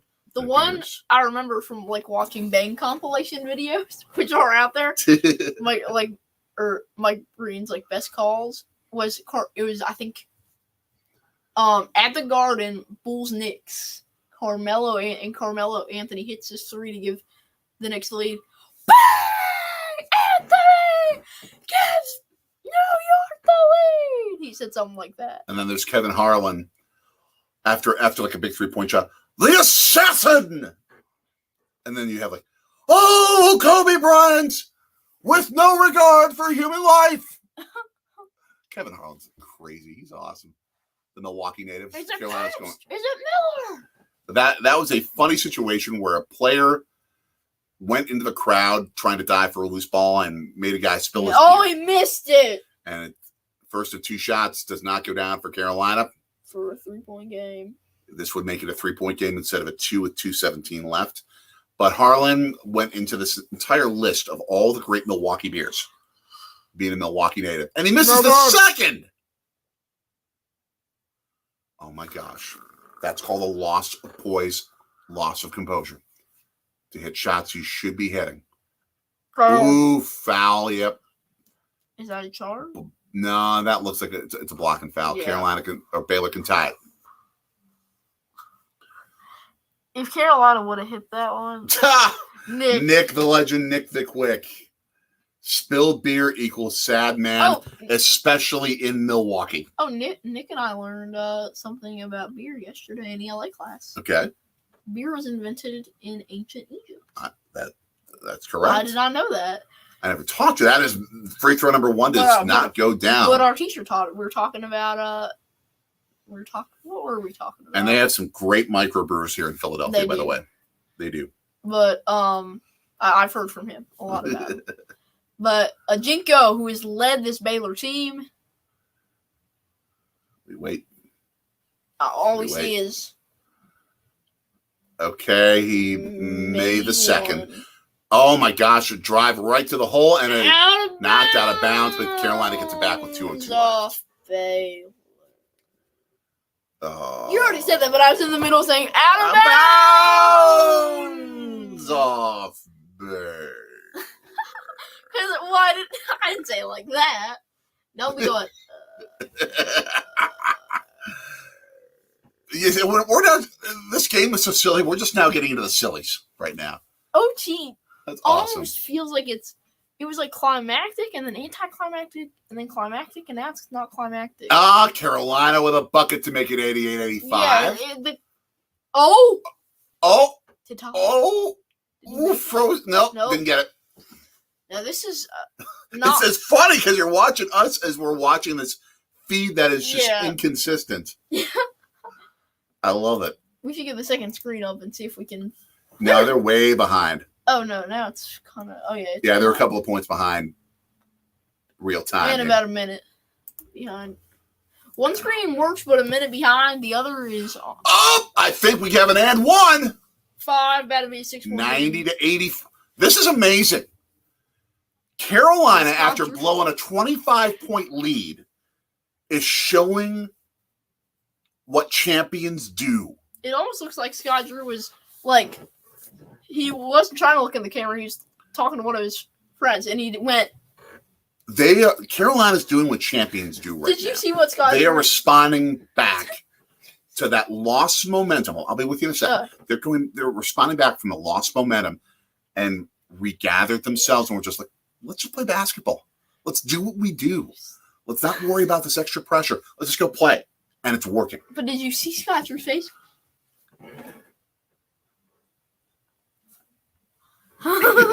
Like I was a few minutes ago in regulation, at the end of regulation, when I was just like, how long? And now they're playing iso ball. Baylor's playing iso ball, and it didn't work. And Carolina got the rebound. Under a minute. It's a 2-2, and they're taking that time down, and they're not fouling. That's interesting. 6-point game. If Carolina hits this bucket on this possession, game over. Oh, that was a mistake. I think he was trying to pass it. Almost a steal off of Carolina. Yeah, that was off of them. I think they were trying to go deep down low to a wide open guy, but it must have either been a tip pass or just a really bad pass. Right there. Like that's a pass. That's not a shot. Yeah, that was a pass, but it was just really errant. Yeah. It was like T.J. Rubley when he was quarterback of the Packers. Who? I'll tell you later. 3 ball in and out in Carolina. Oh. I think Carolina's going to have this. Now Baylor has to foul or steal. Baylor has it. Oh, do they? Baylor has possession. Oh. On the possession thing, they've got it. Gosh. So Baylor calls bodies all over the floor. Guys hurt. Oh, and that's Davis, UNC's biggest player this game. Oh, my gosh. Davis had a huge first half. The man came up. Oh, my gosh. This is just this is beautiful. This is why the NCAA tournament is so fantastic. So fantastic. Yes, I still say the NFL playoffs are better. But this is so close. And why you can make the argument that I think they're tied, honestly. They're both so good, as you mentioned. And why these are better than Major League, NBA, or Stanley Cup playoffs. Every game is Game 7. Every game is Game 7. Games that are this emotional, or this type of execution, because everything's at stake. Your season's at stake every game. And I shouldn't say Game 7, because you also have Game 5s and Game 3s and Game 1s. But everyone gets it. It's a win or go home every day. Oh, my gosh. Matthew Stafford. I love this commercial. He's essentially like, so I'm going to trade something old that I don't like in for something new that'll work for me. Essentially referring to. He understands trades, yeah. He understands trades. Man.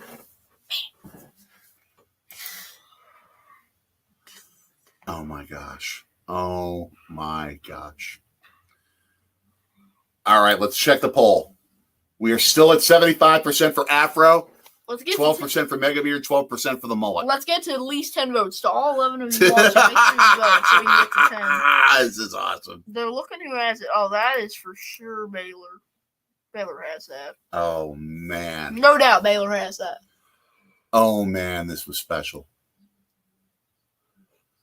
Wow.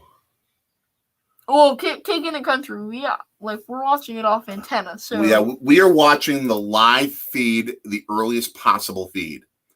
So that's Baylor. Look, if you're watching either on some sort of cable system or satellite or another service like Sling or YouTube TV or something, you will be behind our feed because we are getting it live. So I apologize if we're jumping ahead of you. But again, our feed, because it's an antenna, is not as strong because we use Sling. CBS is not on Sling, so we have to go with the local CBS affiliate with an antenna in the basement. It ain't great. And, it's not by window either. 25 seconds. Ball out of bounds. So we have a foul call beforehand.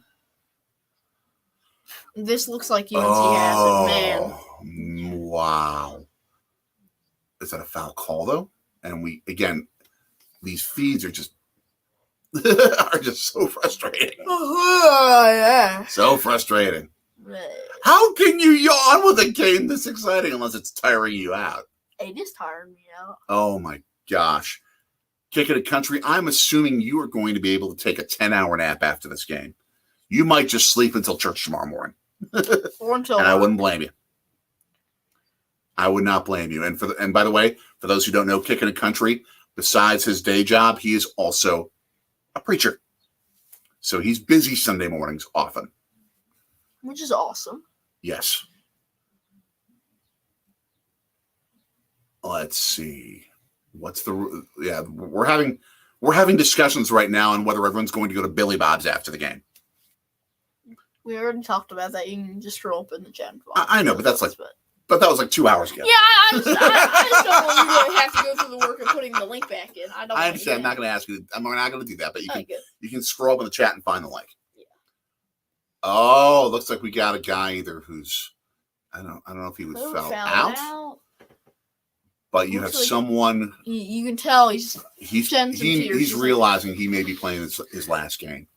I don't know if he's given his whole self to this one game, and he has to come out of it to make it a 4-point game. 21.8, 21.8, 22. If you're rounding up, excuse me. You're burping. I'm yawning. That was a. Hey, we're both. It's called tacos. We're both all over the place right now. Jerry Sochan at the line for his second. Count to 5. I think he missed the second. Loose ball. Looks like two Baylor guys were going forward at the same time. Oh, well, you got some Carolina blue on the floor too. Pulling each other you up. Got some Carolina Baylor blue still has possession, so Baylor's going to keep it. Yeah, but now you can see if there's another jump ball situation. Let's see. Yeah, that was. You've had bodies on the floor in this game. This is like 100% life or death type effort. Oh, his head bounced off the floor, so he's back. Oh, thank you. He's back. Thank you for that. Again, our feed is not perfect, so I apologize for that.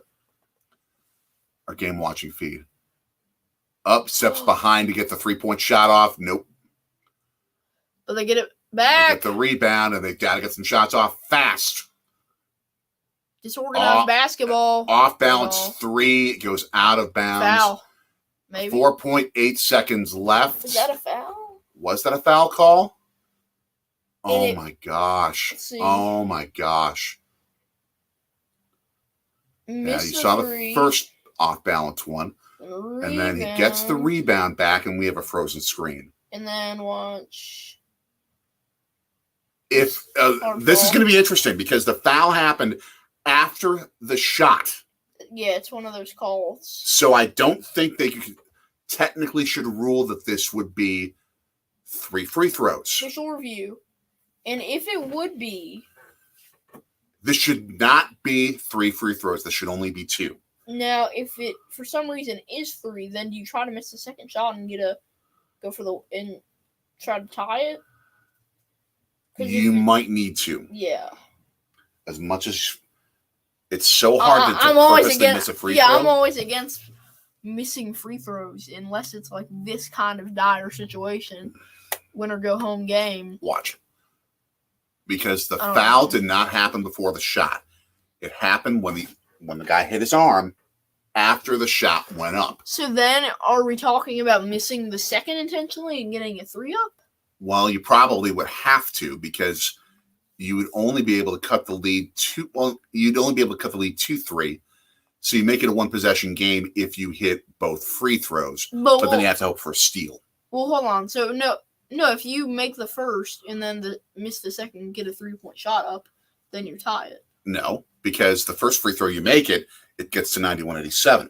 Second free throw you miss it, get the ball, get a 3, you're still down 1. That's true. So essentially for Baylor, they need this to be a 3-point. They almost have to get 3 free throws out of this. That's an after the shot foul. That's 2 shots. Looks like UNC's going to hold on. Because there was no foul from the guy who was behind him. 100%. I agree. There's no way. 5.9 seconds.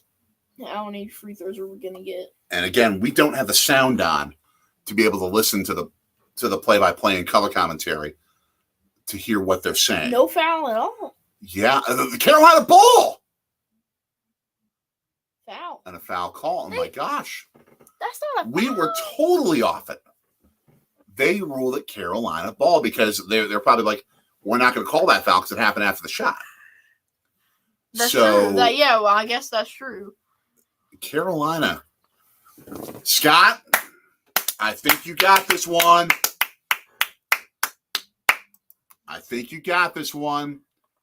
That's true. You can't call a foul on a review, but you can decide if it's 2 or what. You can decide if it's 2 or 3 based on when the foul happened. Congratulations to the North Carolina Tar Heels. You have survived. Go see your cardiologist Monday. And make sure to go celebrate this evening after this game. Celebrate safe. Yes. But celebrate.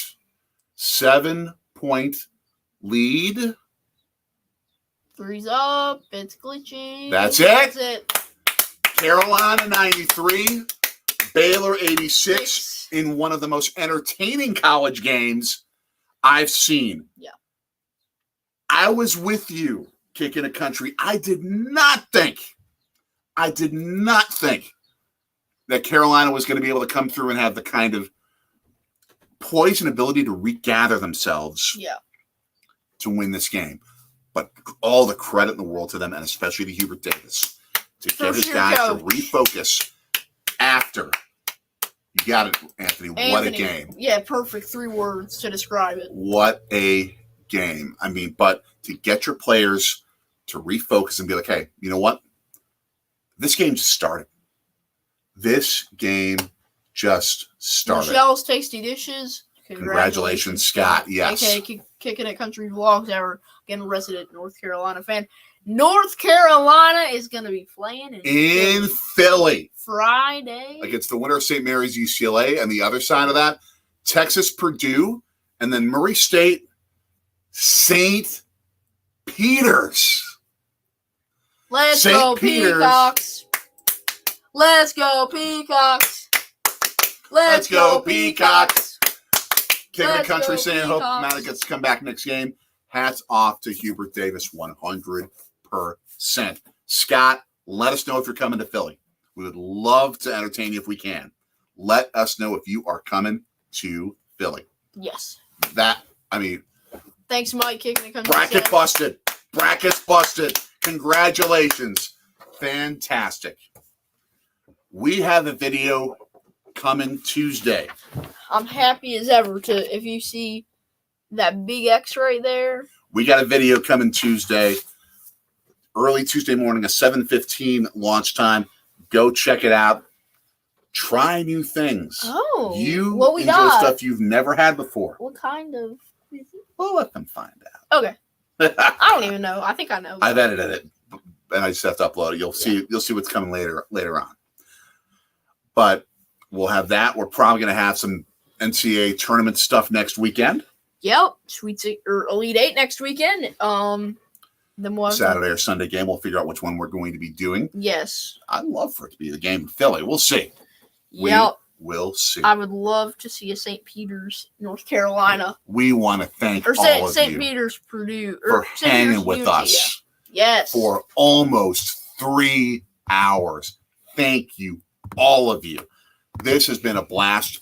We would love it if you can go back, once this video is done, on whatever device you have, if you got a computer in your house that you're not doing anything on, go back and replay this, because that's how we can actually get the watch hours, which is all we need to be able to monetize this channel and feed this kid's college fund even more. Yes.